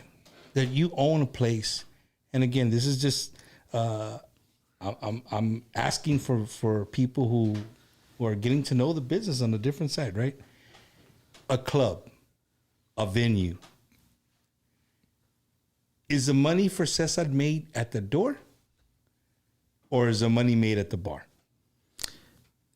Okay, so the money, it just depends the event, bro. There's some events where you can make a good door after you pay the band what they ask for. But to be very honest, in my personal side, the door money is to pay the band. The table money is to pay the production and the actual promotion and all that stuff. The radios. That's the things that people don't know. You got to go spend money to make money. You got to go out there and get your stuff out there. And then hopefully the bar is clear.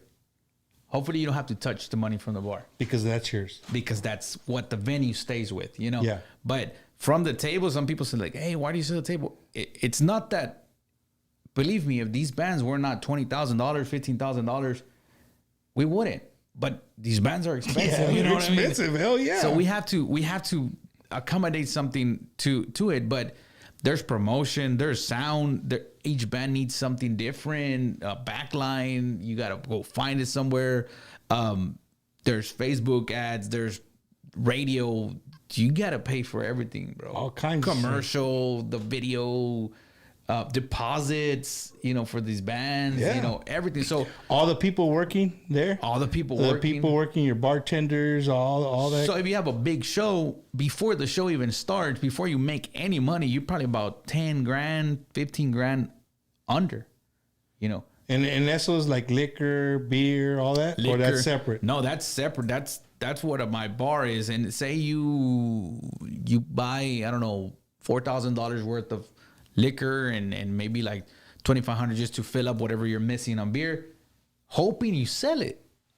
Because now you're stuck with it. You're stuck with it till another event. And it's like, well, it's not a loss. Yeah, but I gave the money right here. You know, I wanted it back. You know, it's and I learned a lot during the process because since I was 14, I've been in the clubs. And I have a lot of people that are in the club industry that are my buddies, and I can call them like you mentioned, like Fernando from Cowboys. Yeah.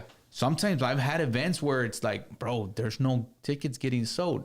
So I do my phone calls. I give them a call. Hey, man, what do you think about this? What would you do? Hey, man, cancel it. You won't be the first one or the last one to cancel an event. What's going to happen? Those two people that bought the tickets are going to get mad? Or you want to have those two people there already, could have made other plans, and then the band doesn't want to go on stage because there's no people. There's no people. You know what I mean? So it's like... And that's happened to you, Cesar? Where like, you know, no tickets? No tickets. Well, we're not going to throw the bands under the bus. No, but it happened to me because I let the band try to do the event. Because I told them, hey, man, let's do a reasonable price. No, the band's going to hit, bro. Do an expensive ticket. Okay. And the band never promoted it. And they were coming for the door. And I was like, hey, man, are y'all ever going to post it on your Facebook that you're coming? Like, we have like 4 people that bought tickets. And they're like, yeah, let's keep on going. Let's wait till Saturday. I was like, it was like Wednesday. I told him, bro, if you don't sell tickets by tomorrow, the people doesn't want to see you. Because it's not the promotion. We do heavy promotion at the end. It's not the promotion, man. It's just the band. I guess sometimes the band, it doesn't work in the city. So I told him, hey, man, I think we're going to have to cancel this because nobody's buying tickets. Oh, they're going to get mad. Like, no. I already talked to them. They're like, okay, cool. You know, they're not mad. That's crazy. Hey, Eddie, he's not ready for this question, Eddie. We're going to put him in the corner. I'm watching his whiskey. It's down a little bit, which is good. Don't get nervous on me, Cesar. Don't get nervous on me. If you had to pick a Tejano and a Norteño artist, one of each, that is a club owner, as a promoter, they're going to get, for a fact, you're going to be in the green and not the red at the end of the night. What would those two bands be? If I had to pick a Tejano artist. Yep.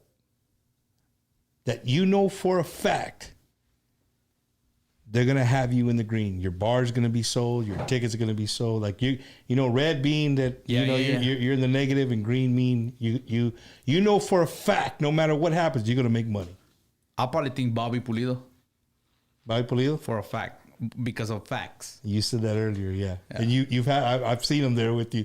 As a matter of fact, I was the table right in front of Bobby Pulido. So I think because it's happened before. Yeah. And then obviously there's other bands that I don't want to say that they're not in the green, but they're bands that you'll make good money. Yeah. But and what about Norteño? Oh man, Norteño's hard.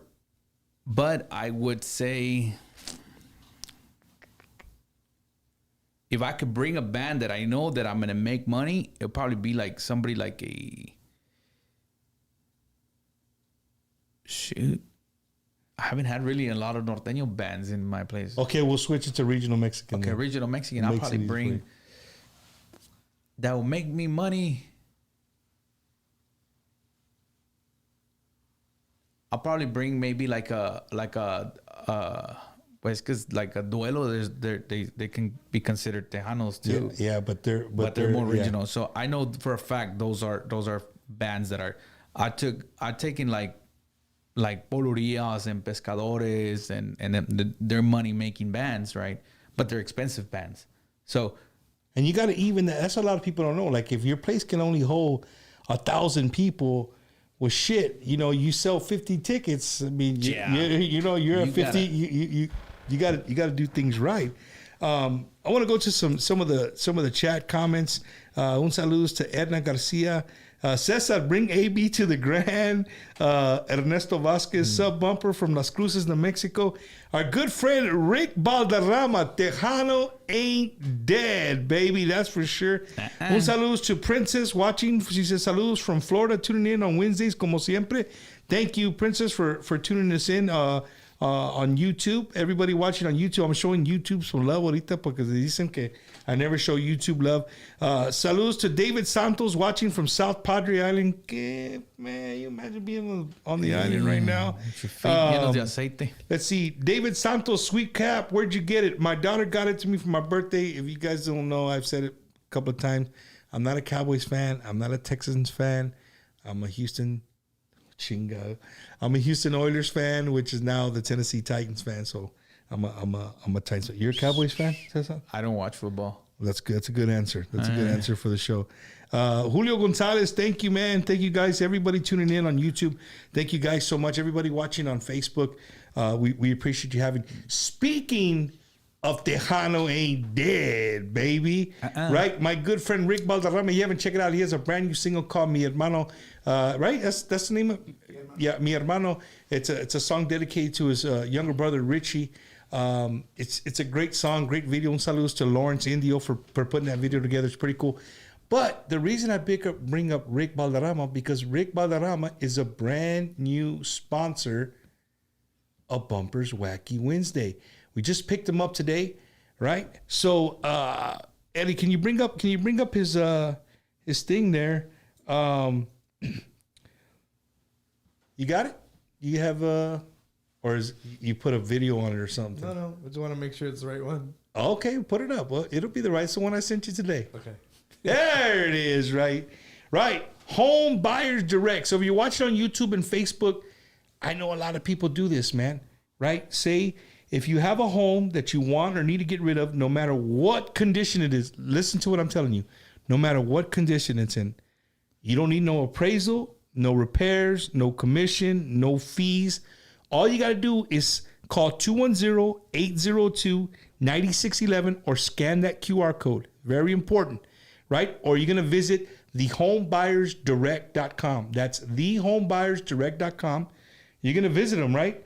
And when you visit them, Rick will make you an offer in 7 days. No hassle. He's gonna give you an offer in 7 days. If it's just a house like chinga, it's just I'm not gonna put no money into it. I don't want to pay taxes on it. I want to get rid of it. Hit up my boy Rick Balderrama right there, the QR code, or you can call 210-802-9611 or go to thehomebuyersdirect.com and he will take care of you. He's a great guy, and you get to hang out with the Tejano artist right there, right? So give Rick a call. Let him know Bumper sent you. I would greatly appreciate it if you do that. All right? You can get your cash for your home in 7 days. So if you're looking to go to Honolulu, traes una casa or algo, and you just want to get rid of it, call up my boy Rick Balderrama. He'll take care of you. Rick, thank you for being a sponsor and supporting Tejano Conjunto, and now some badass cumbia music, man. Appreciate you. Yeah. Much love. And then our good friend, another lawyer, if you were involved in an accident, right? Or somebody who's involved in an accident, why not go to one of the best accident injury attorneys in San Antonio? Andrew Toscano. You can hit him up at 210-732-6091. That's 210-732-6091. If you've been hit lately, and whatever, you've been in any kind of auto accident, right? Injury at work, whatever the case may be, hit up Andrew. Let him know Bumper sent you. He will take care of you. He'll get you the most money for whatever accident you're in, right? So 210-732-6091. And then, guys, don't forget, November 30th, my good friend, Eddie's good friend, Mike Gonzalez and the Iconics make their way back to Victoria, Texas. 4106 Houston Highway, the new place, Lux Reserve, right? You can still get your tickets. There's still plenty of tickets available. They're going to have another awesome cumbia group, ASG. They're going to be there. You can go to luxreservetickets.com to get your tickets, or for more information, call 361-827-1183. And if you want a hamburger this weekend, November 15th, right, for a great cause, Mr. John Aguilar, my good friend, those Aguilares are helping these guys out. You get a burger, chips, drink, and a dessert right there at 320 Canavan Avenue, San Antonio, Texas. It's for John Aguilar, a good plate sale. Go, if you don't get a Whataburger this weekend, go by and get you a plate and help for a good cause. Oh, damn, Eddie, you threw them all in there today. You like chili, way? Chili, Willie. You like chili or no? Yeah. ¿Te gusta? Like beans or no beans? You like chili meat con beans or no beans? No beans. Yeah, I'm like that. I don't like no beans either. Put it back up, Eddie. You got to pause it, pinche video. The chili cook-off, man. We're going to be out there, right, in Elotes, Texas.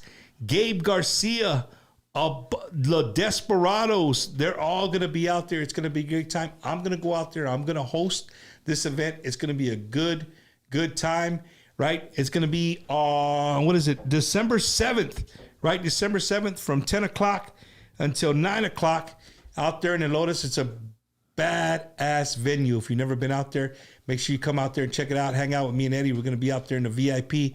I'll be hosting. It's going to be a good time. Despos are going to end the night. And then, hey, you can eat a lot of chili.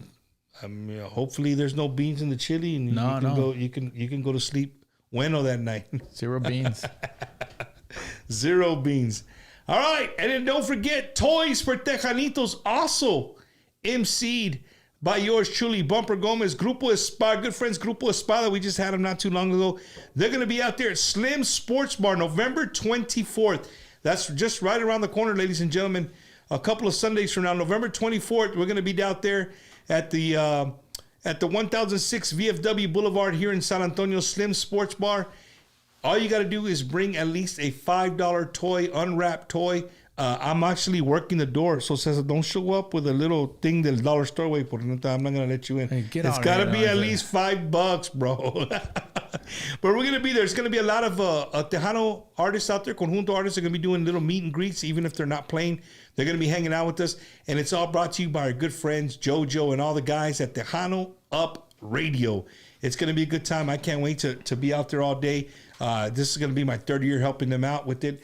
And it's always good. I mean, we get bikes and all kinds of stuff, man. So Toys for Tejanitos, they're going to get some toys to the... Just some of the kids on the west side and south side, and maybe Christmas isn't too good. You know what I mean? And then the world we're living in now, it's getting real hard. Un saludo to Jim Luna, Quarter Moon Productions, to Rick Reyes and all the guys watching from Mathis, Texas. Thank you guys for tuning in. If you're just tuning in, I'm with Cesar. You know where Mathis is? Mathis is not Rumbo Corpus. Yeah, I built a house in Mathis. You built one? Yeah. So Cesar, what do you do when you're not doing music or venue? Do you have another job? Home flipping. Ching. So there you go. Hey, hit him up. So when you through Rick, hit him up. After you buy the house, he'll flip it for you. Let's go. Yeah. So that's what you do all week. Yeah. That's badass, bro. I used to do it for other people, like the whole remodel with the crew, because I have a crew. My musicians, part of them are also in my crew. They're with you all the time, bro. I try to take care of the people, and we do that. We do that during the week. We got some right now. We got one that's ours that we just finished today. My wife is a realtor. She's the one that puts it to sale. So we got the whole little thing going on. That's badass, bro. That's awesome, dude. That's awesome that you do that. So now I just had a video come to my head. Cesar in a pinche hard hat, con el pinche belt, y Mateo on this side, and then you start the cumbia with the pa. Yeah. With shorts and boots. Shorts and boots. Shoot the video like you guys are flipping a house, bro, and y'all are jamming out in the house while y'all are working. That'd be cool right there. Well, like the video that y'all posted, it's in the warehouse. In the warehouse that you guys are at. We had just got it. I told Cesar, man, lighting makes a place look super badass, man. Yeah. But like I was saying, if you guys are just joining us, I'm with Cesar K-Oso. What would you call yourself, Cesar? A cumbia holic. Cumbia. What did we say, Eddie? What was it? A cumbialero? What did we call it? When? Today? No, we had what's his name on here, and he played kind of. Oh. We gave y'all a name, bro. That style. Cumbiambero. Okay, that's we can say that. You're a cumbiambero? Yeah. Did I but say it right? You want to hear like an insight? I don't listen to my music. What the? For real? For real. Why? I don't know. Dude, I never listen to myself. And if you hear, what do you do? Turn it off? I get shy. When somebody puts a song that is my song, like at a party, there's your song. I'm like, I'm going to the bathroom. I'll be right back. I'll be back, man. I'll be back. Like it gives me that little, I don't know. It's weird. Another, now that we're talking about the business, and this is weird, dude. And they already noticed it, and I told a buddy of mine last time.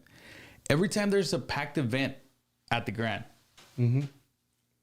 I never go near the restroom. I never go to the crowd, and I'm just outside, scared to go inside. I don't know why. Really? And it's weird, but I noticed it, and I was like, why the hell did I never go inside? Me da nervios. Eddie, you want to know why he's outside? Why is that? Because he wants to make sure nobody's coming in the back door, the side door. No. It's just weird. You go in the front door, right there. Who you with? They told me before, I'm here with the owner. Oh, yeah, we'll go call him. Can you imagine that dude going to the back and be like, hey, I'm here with Cesar. I'm here with Cesar. Yeah, oh, okay. We'll call him. And then like, no, he told me to come in. I'm like, bro, I don't even know you, They throw that one at me. Like, that's fucking hilarious, bro. Like, but I can see Raza doing that. Yeah. I mean, they know your name. Like the people that know me that can go in for free, they already know what door to go in through. Right. If they were know. gonna go, yeah. I saw somebody posted. I think it was Michael Salgado's daughter. She posted today on somebody's post, like somebody hit her up. She doesn't even know. Like they hit her up on Facebook, like, "Hey, my name's Bumper. Put me down for 2 at the door." And she's like, "Well, who the fuck are you?" I'm gonna just put your name down, bro. I don't even know. From the radio. Yeah, I'm from the radio. from the radio station. Hey, so when you were working with the radio station, you got a lot of perks. You got a lot of perks for working at the radio. Yeah, I did. Perks as in like good stuff, like Free tacos. yeah, all the time. And I'll take I'll be like, nah, I don't want to. No, cómetelo. And, all right. Hey, dude, but the best would be like if you did like a Mexican meat market, te dan carne, güey, like para llevar, like barbecue. Yeah, that was too good. That was too good to be true. We're paying you to be here. We ain't giving you. But you know what was good? And I don't think nobody that works in the radio is listening. Hopefully not. They will give at that time. They will give away packs of Santico's theater. There will be 2 entries, 2 popcorn, and 2 drinks. So you would go to the movies for free. So I would watch all the movies for free. But then like they'll be Hey, left at the movie. Damn, bro, you win every week. Well, I found the book. The one where you were tearing like this big, and I'll be all my people. I used to work at a tire shop, and everybody would work. You're part of Cesar's family, right? If you're part of Cesar's family, and you got some tickets, right? You got some tickets for Christmas. Yeah, no, I would give away tickets to everybody that would call me because they would stay there, bro.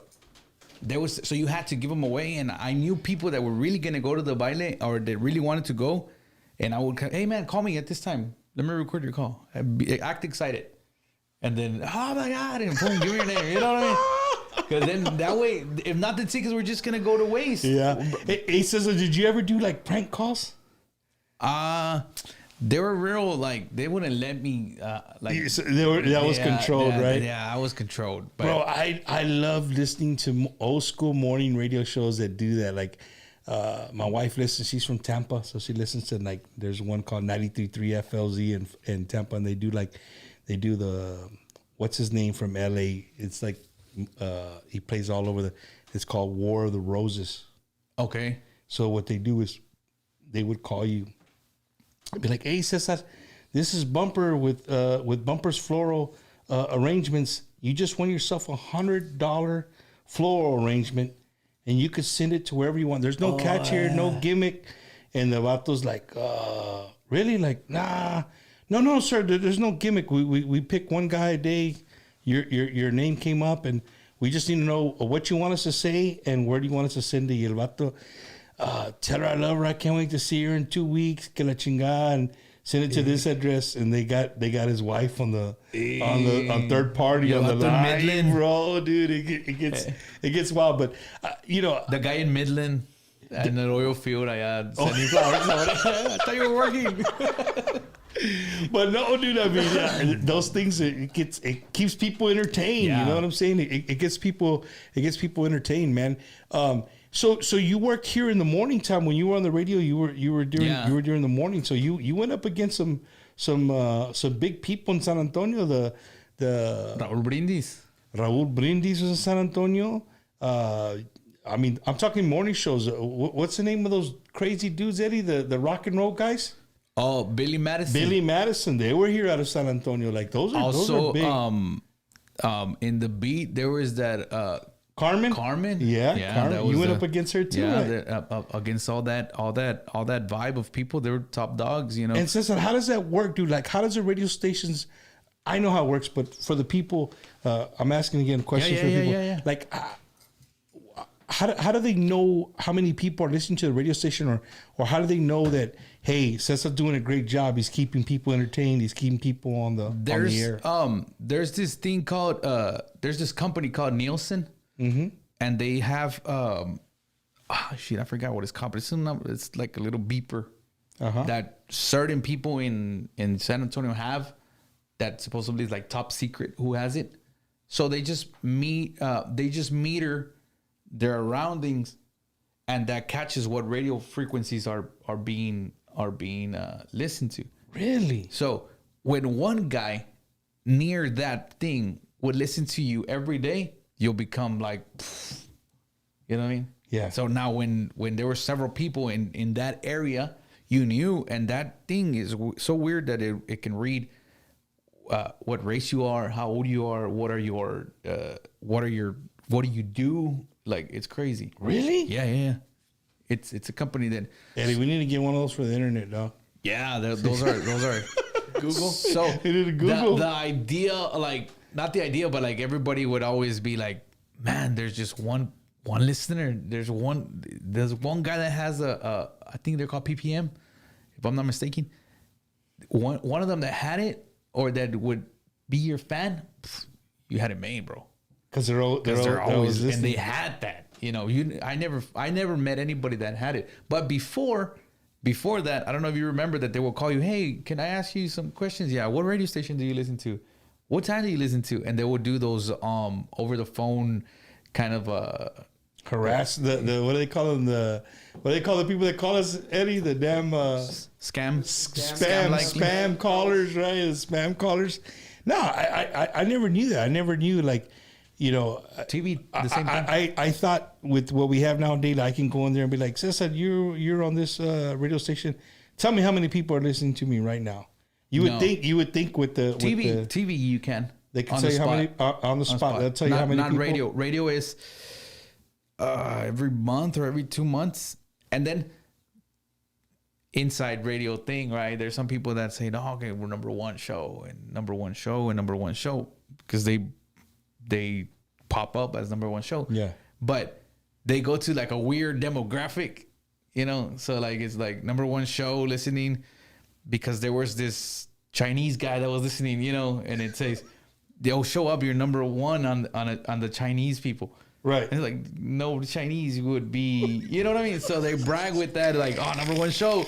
And it's like, you got to be like 90 and up. Or like, really, bro, nobody's listening to you, dog. 1 to 10 years and stuff like that. Yeah. But there's a lot of things, like, since it meters everything, you can play with it, you can sell it. But the people from sales and the big corporations, they look at that. That's how they buy their ads. That's how I think. And is that how they work your pay too? Nah. For DJs? The best thing is when you're like popular, yeah, you get paid very little to be on air. You get paid good to be outside the station.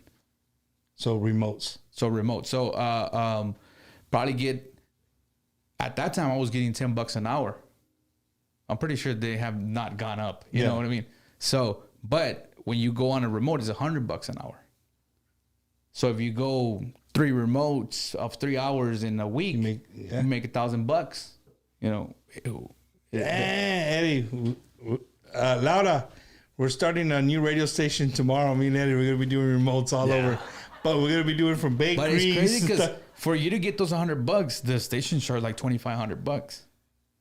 Yeah. Wow. For a remote. Yeah. See, Eddie, if we do it ourselves, we miss the middleman. It's all ours. Direct. Yeah. Direct right there. Oh, man. So, ladies and gentlemen, we're with Cesar K-Oso again. We've kind of talked about all kinds of things. I told you guys tonight was going to be really cool because he's a jack of all trades and a master of none. And now he flips houses. Shit, I didn't even know that. So that's kind of what you do Monday through Friday, or Monday through Thursday. A veces Friday you take off, or no? I take off Fridays. Sometimes I took off this Monday. It's good to be your own boss, right? You take off. Yeah. Hey guys, I need this done today. Hey, Dad. My dad works with me. Oh shit! And okay. In pandemic, when the radio stopped, I went with him to work, and I mean, he does roofing. Yeah. And I went back to roofing. I was like, man, if I keep on not working, whatever I had saved up is gonna go somewhere. You know, it's not gonna go.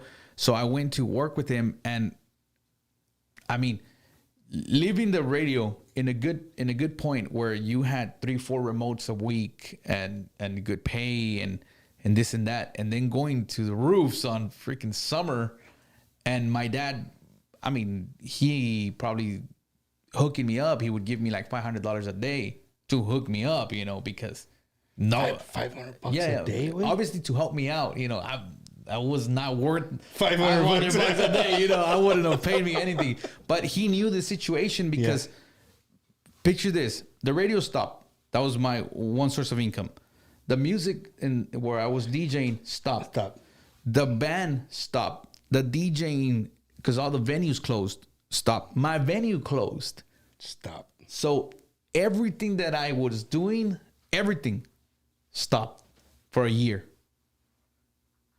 So I was like, okay, I got to do something. Hey, Cesar, so like after 6 months, you're like, fuck, dude, like this after gotta 2 come weeks, back. I was like, no. And then I started building a deck at home. This is going to last 2 weeks. And then what do you want to do? And let's do this, a deck. And I started building my studio. And then I was like, man, it's already 2 months and 3 months. Hey, what's up? and the best blessing that I got during the pandemic was one of my dad's clients where we're doing a roof for.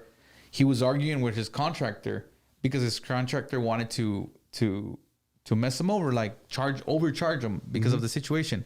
I think he wanted to remove some walls of sheetrock, and the guy was charging him like $20,000 when it was like a job of like $5,000 just to knock out. Yeah. And then I go, hey man, my dad said, hey, tell him we can do it. And I go, hey, what's up, bro? Like, I overheard you were arguing. We can do it for $5,000. You can do it for $5,000. Yeah. Do it.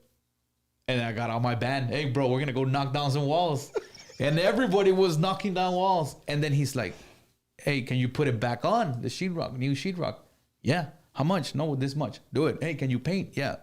I said yes to everything. And I started getting everybody from Facebook, from this. Hey, anybody that paints, anybody that, and then AC, flooring. Do you got a flooring guy? Yeah. I had all these people that work with me were my radio listeners. So you knew him. You hey, you do flooring, right? Yeah. Hey, how much you charge me to do this? And I'm gonna charge a little bit more just to make some. Yeah. This is your price, and you can charge whatever you want. You can charge up to that. That's how I started learning the prices. And then all of a sudden, this guy, he's one of my best friends. His name's Lance. He just, hey man, let's keep going and let's keep going and let's keep going. And I got another house and I got another house and this and like that. And that's how I got out of that hole where I was going to during the pandemic. So Cesar, you personally go buy the house at this point, yes. Before, when I first started somebody else would buy it and you would make their money off the contract work. I'll do it. Like, I'll leave it turnkey for them. Yeah. And then I started, okay, they do this, they show this. And all the people that I do the houses for, they're my friends now. And they would tell me, look, be careful with this. When you're going to buy yourself a house, do it this way, or, they'll give me their advice. And I'm sure you learned you probably had some bad ones that kind of, you know what I mean? Maybe you learn from your mistakes and move on. Yeah. But it became that, okay, I need to keep this because during the pandemic, bro, construction never stopped. That's the only thing that never stopped. Yeah. Home Depot was full, Lowe's was full. Yeah, for sure. So I was like, I have to be prepared just in case. So I didn't leave it. I kept it, and I was. So let's add something to that. So now you do turnkey, right? But once you give them the key, say, don't you guys want to feel secure? You want to feel secure in your new home that's nice, and we redid it. Hit up my boy Eddie right here, Vivid, right? Hey, and you get the security system put in their house. Luego. See, Eddie, how we did that, bro? Yeah. We're at one. It's all in one. You got to give them the whole thing. I'm gonna give them the folder, and we give them all. There you go. and if something happens inside the house and they get hurt, don't call me, call the lawyer. Yeah. That's your shit. Call the lawyer. There you go. Now, Cesar, it's really cool to have a conversation with somebody like yourself, bro. That's that kind of, again, the word dibble dabbles and everything, man. It's cool because you have a different mindset. You see things differently than the normal person who maybe is or a promoter who just promotes, or an artist who just plays, or you know what I mean. You do it all. You know what I'm saying. You see it all, and I think what I admire the most, man, is how young you are and how business minded you are. That's awesome, bro. Because Thank you. here on Bumpers Wacky Wednesday, we really love to promote our cultura, dude. And what you're doing, if somebody comes across this show and sees a young man like, hey, dude, this dude's buying homes as is, flipping them, right, and selling them. That's fucking awesome. Thank you. It really is, bro. And then the fact that on Fridays, Saturdays, and Sundays, you're still finding time to fill the grand up and bring some badass artists for us to have a good time. Yeah. That's super badass. And, you know and what that's I appreciate your word, bro. I'm those type of people that I'm very honest. I'm very direct. I'm very like forward on let's make it happen. Yeah. But I mean, all this, bro, it's thanks to God, it put me in the right place at the right situation. And I have like a solid rock that's my wife behind me that is just there, bro. It's just me and her against this whole thing at the Grand. Is she the lady always managing the bar? Does she manage the bar when you have the big events? She's always there in case they need change or whatever. Yeah. There's one that's a bartender. That's my sister. Again, family. Yeah. Then there's the bartenders, and my wife's always behind or like just roaming, doing whatever needs to get done. Yeah. Yeah. That's cool, man. And ladies and gentlemen, if you ever see the Grand, you see an event and you're like, man, it's not something that sounds familiar. It's a super nice place, dude. It's a super nice. If the show's late, you can get there a little early and go play a little bit of bingo. You ganas el bingo, y let's go next door and you go into the Grand, right? Hey, if you get there even earlier, you can go get you some Chinese buffet. Ahí comes, maybe you play a little bingo. Or and church. Then you go to church.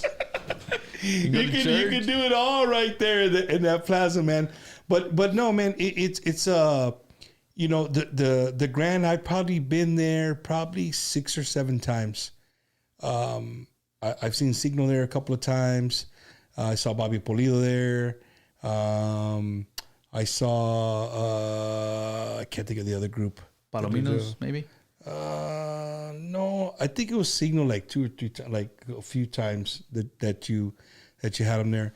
But every time I've gone, bro, the bar moves quick. Like bathrooms are always clean. Like it's a nice venue, bro. Thank you. And it's not like don't go and think that you're gonna be inside Cowboys and there's gonna be 10,000 people in there. No, you can while you're waiting to get your beer or your drink, you can turn to the right and the stage is right there. You can see everybody. The VIP area, he keeps it separate. It's cool. You know what I mean? You do get a lot of tables in there. That's for sure. Yeah, I do. You get a lot of, this guy is a master. He's probably a badass Tetris player. Right. He could fit anything anywhere right there. No. Right? And I just want to tell the people, like, whoever visits the Grand, we're humans, bro. We can do mistakes sometimes, but every event, trust me, every event that we do is just my wife and I and our team. We try to think about everything that can possibly go wrong or that can possibly affect the event. And we try to take care of it beforehand. There's stuff that might slide that is not under our control. And we just let the people know, like, bear with us. We'll get it the next time, It won't happen again. It won't happen again. Trust me. That's every event we learn.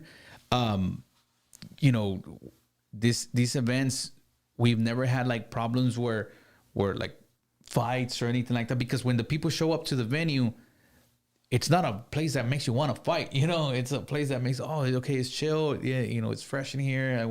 I want, and like I said, we sell tables, we sell the entry, but this is the closest you'll get to your artist in a venue, at least in San Antonio, and be not stuck tight. We only fit about 500 people, 400.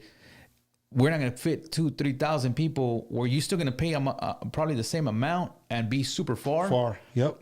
That's what we try to sell, the intimacy of an event. So, we every event we learn something. We try to make it where the people have a good time, enjoys the show. We try to, you've seen it. We have screens, we have lighting, we have the audio there so it can sound and it look nice.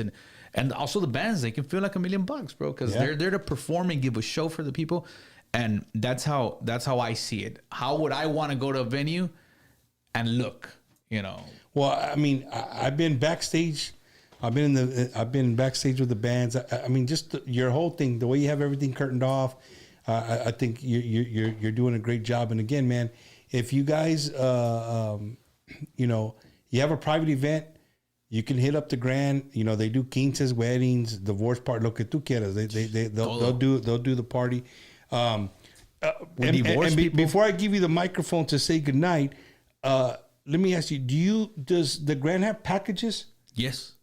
So like if I want to, you said the word turnkey, right? The word's turnkey. So I want a quince where I don't got to worry about table settings and the chair covers and the food, whatever. I just want to go, hey, Cesar, my daughter's having a quince. It's for 400 people. We want, I don't know, we want carne asada, rice and beans, and potato salad. You're able to put a package like that for everybody and be like, hey, this is how much it's going to cost. You just show up and you leave. We got a package for whatever you need. My wife is the one that takes care of that side of the business. But yeah, like they'll build you the food, the decorations, the linen, centerpieces. If you want a band, we can also look for the band and book them for you. Damn. Now we have something like we have the Coach Sparks, the Dancing on the Clouds, the letters, the marquee letters, the DJ, the screen, everything. But now we also, that I just heard this in yesterday's meeting, that because they have like a meeting and I go stop by and make sure everything's still good, right? Because at the end of the day, they don't leave me out, You're still dibble-dabbling in there. Still dibble-dabbling. If you say, hey man, it's because my daughter doesn't know much people, we can also bring you people now. Like we'll invite a lot of people to come and dance. And it's like, if your family is, no, it's because we don't really dance. Okay, we'll get you a bunch of people to come and dance. Yeah, you can get the chamalanas and all that. Everything. Yeah. Eddie, you want to? Hey, me and Eddie, we could be chamalanas now. Yeah. So now you can get like oh, it's because we're not a big family. We'll get you family, and we'll act like they're your uncles. And wait, so you got to pay these people or what? You pay them, and we bring them, and they can drink. Bro, let me find out that you have a wedding and you had to hire people to come to Yeah. Hey, nobody showed up and everybody's and they can, they can act like if they're like they dance the waltz and whatever. Yeah. Hey, however you want it. Hey, ladies and gentlemen, I don't know where you're gonna get that at. Anywhere in San Antonio. We did it once, but it was like a wedding for papers. Yeah, this guy was gonna marry this chick.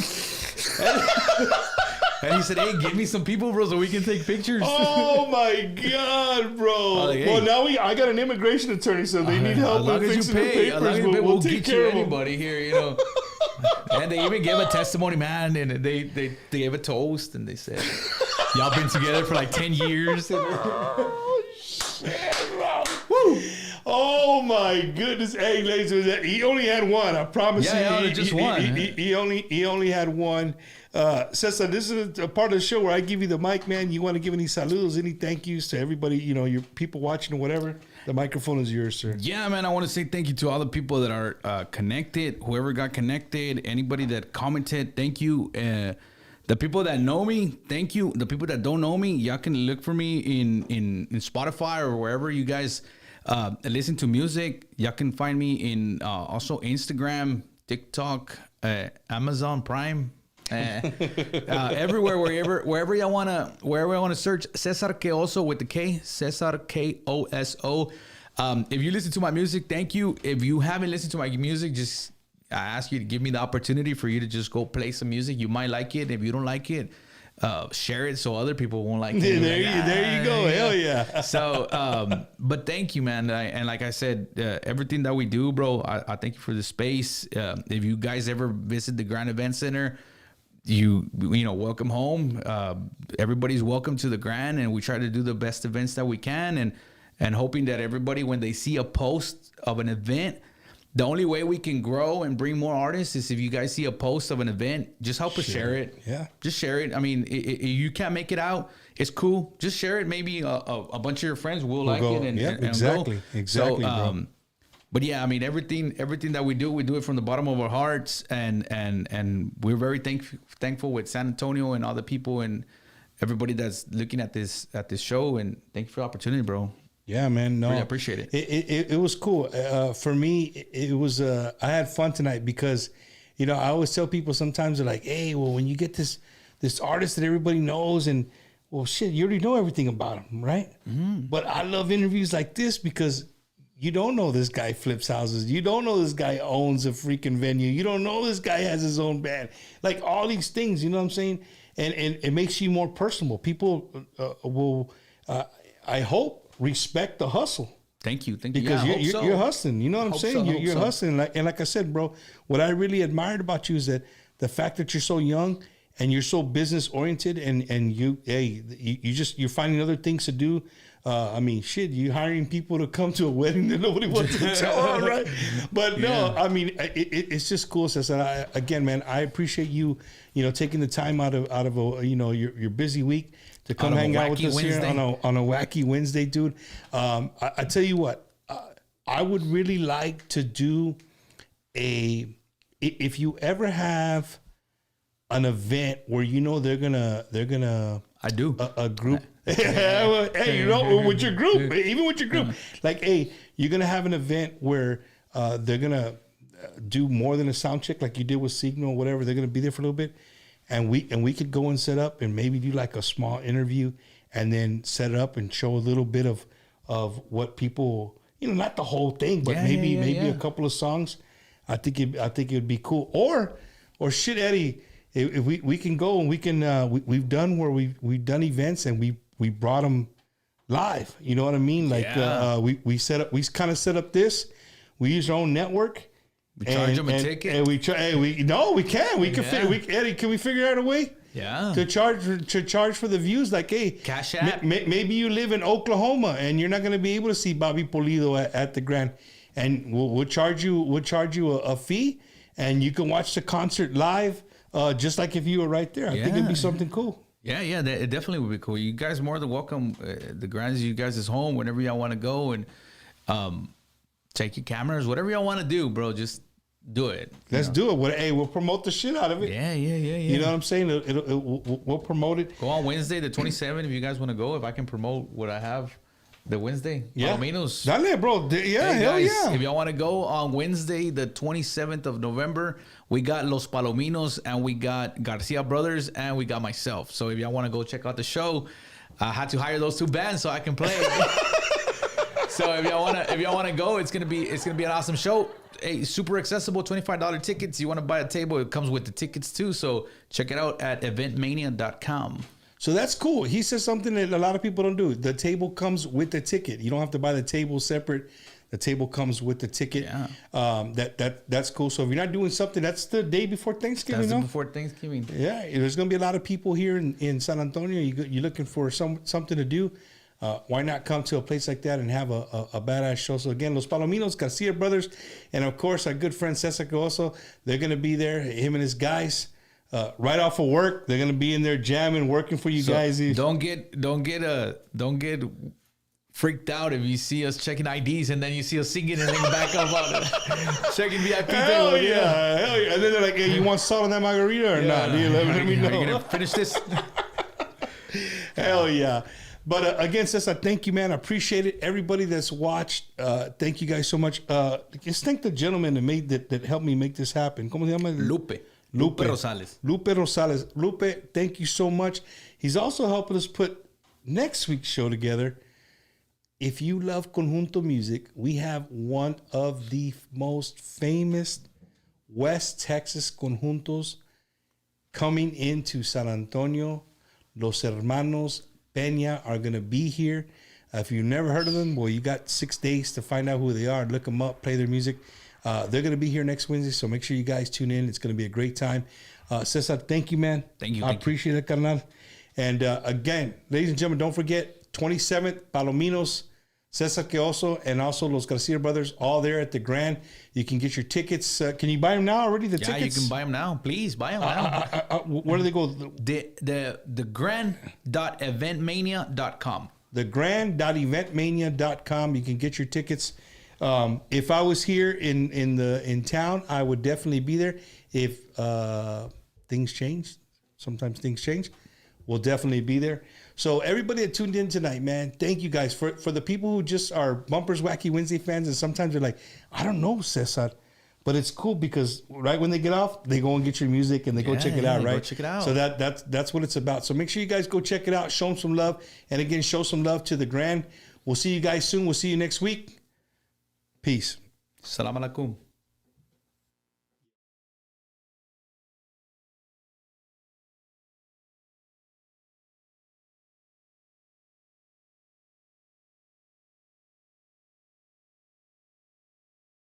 Me queda 1% y lo usaré solo para decirte lo mucho que lo siento. Que si me ven con otra en una disco solo es perdiendo el tiempo. Baby, ¿pa' qué te miento? Eso de que me vieron feliz no es cierto. Ya nada me hace reír, solo cuando veo las fotos y los videos que tengo de ti. Salí con otra para olvidarte y tener el perfume que te gusta a ti. Prendo para irme a dormir, porque duermo mejor si sueño que estás aquí. Si supieras que te escribí, me han mandado los mensajes, siguen todos ahí. Wow, que mucho me ha costado. Quizás te hice un favor cuando me fui de tu lado. Borracho viendo tus fotos, me duele ver que tú se has mejorado. No tienes días grises, ya no te duelen las cicatrices. Y yo pensando si decirte que queda 1% y lo usaré solo para decirte lo mucho que lo siento. Que si me ven con otra en una disco solo es perdiendo el tiempo. Baby, ¿pa' qué te miento? Eso de que me vieron feliz no es cierto. Hey, hace tiempo no pensaba en ti, borracho a tu Insta me metí. Baby, ya yo sé que a ti te va bien, que de mí tú no quieres saber. Hey, hey, viviendo en un infierno que yo mismo incendié, jugando contigo como si yo fuera el 10. Siento que ya no estoy en tu corazón, ahora estoy en tus pies, rogándote, en el tequila ahogándome. Los muchachos están invitándome a salir, la paso bien, pero siempre termino extrañándote. En el tequila ahogándome, las monitas testeándome. Ey, que dónde es la peda hoy, pero me queda 1% y lo usaré solo para decirte lo mucho que lo siento. Que si me ven con otra en una disco solo es perdiendo el tiempo. Baby, ¿pa' qué te miento?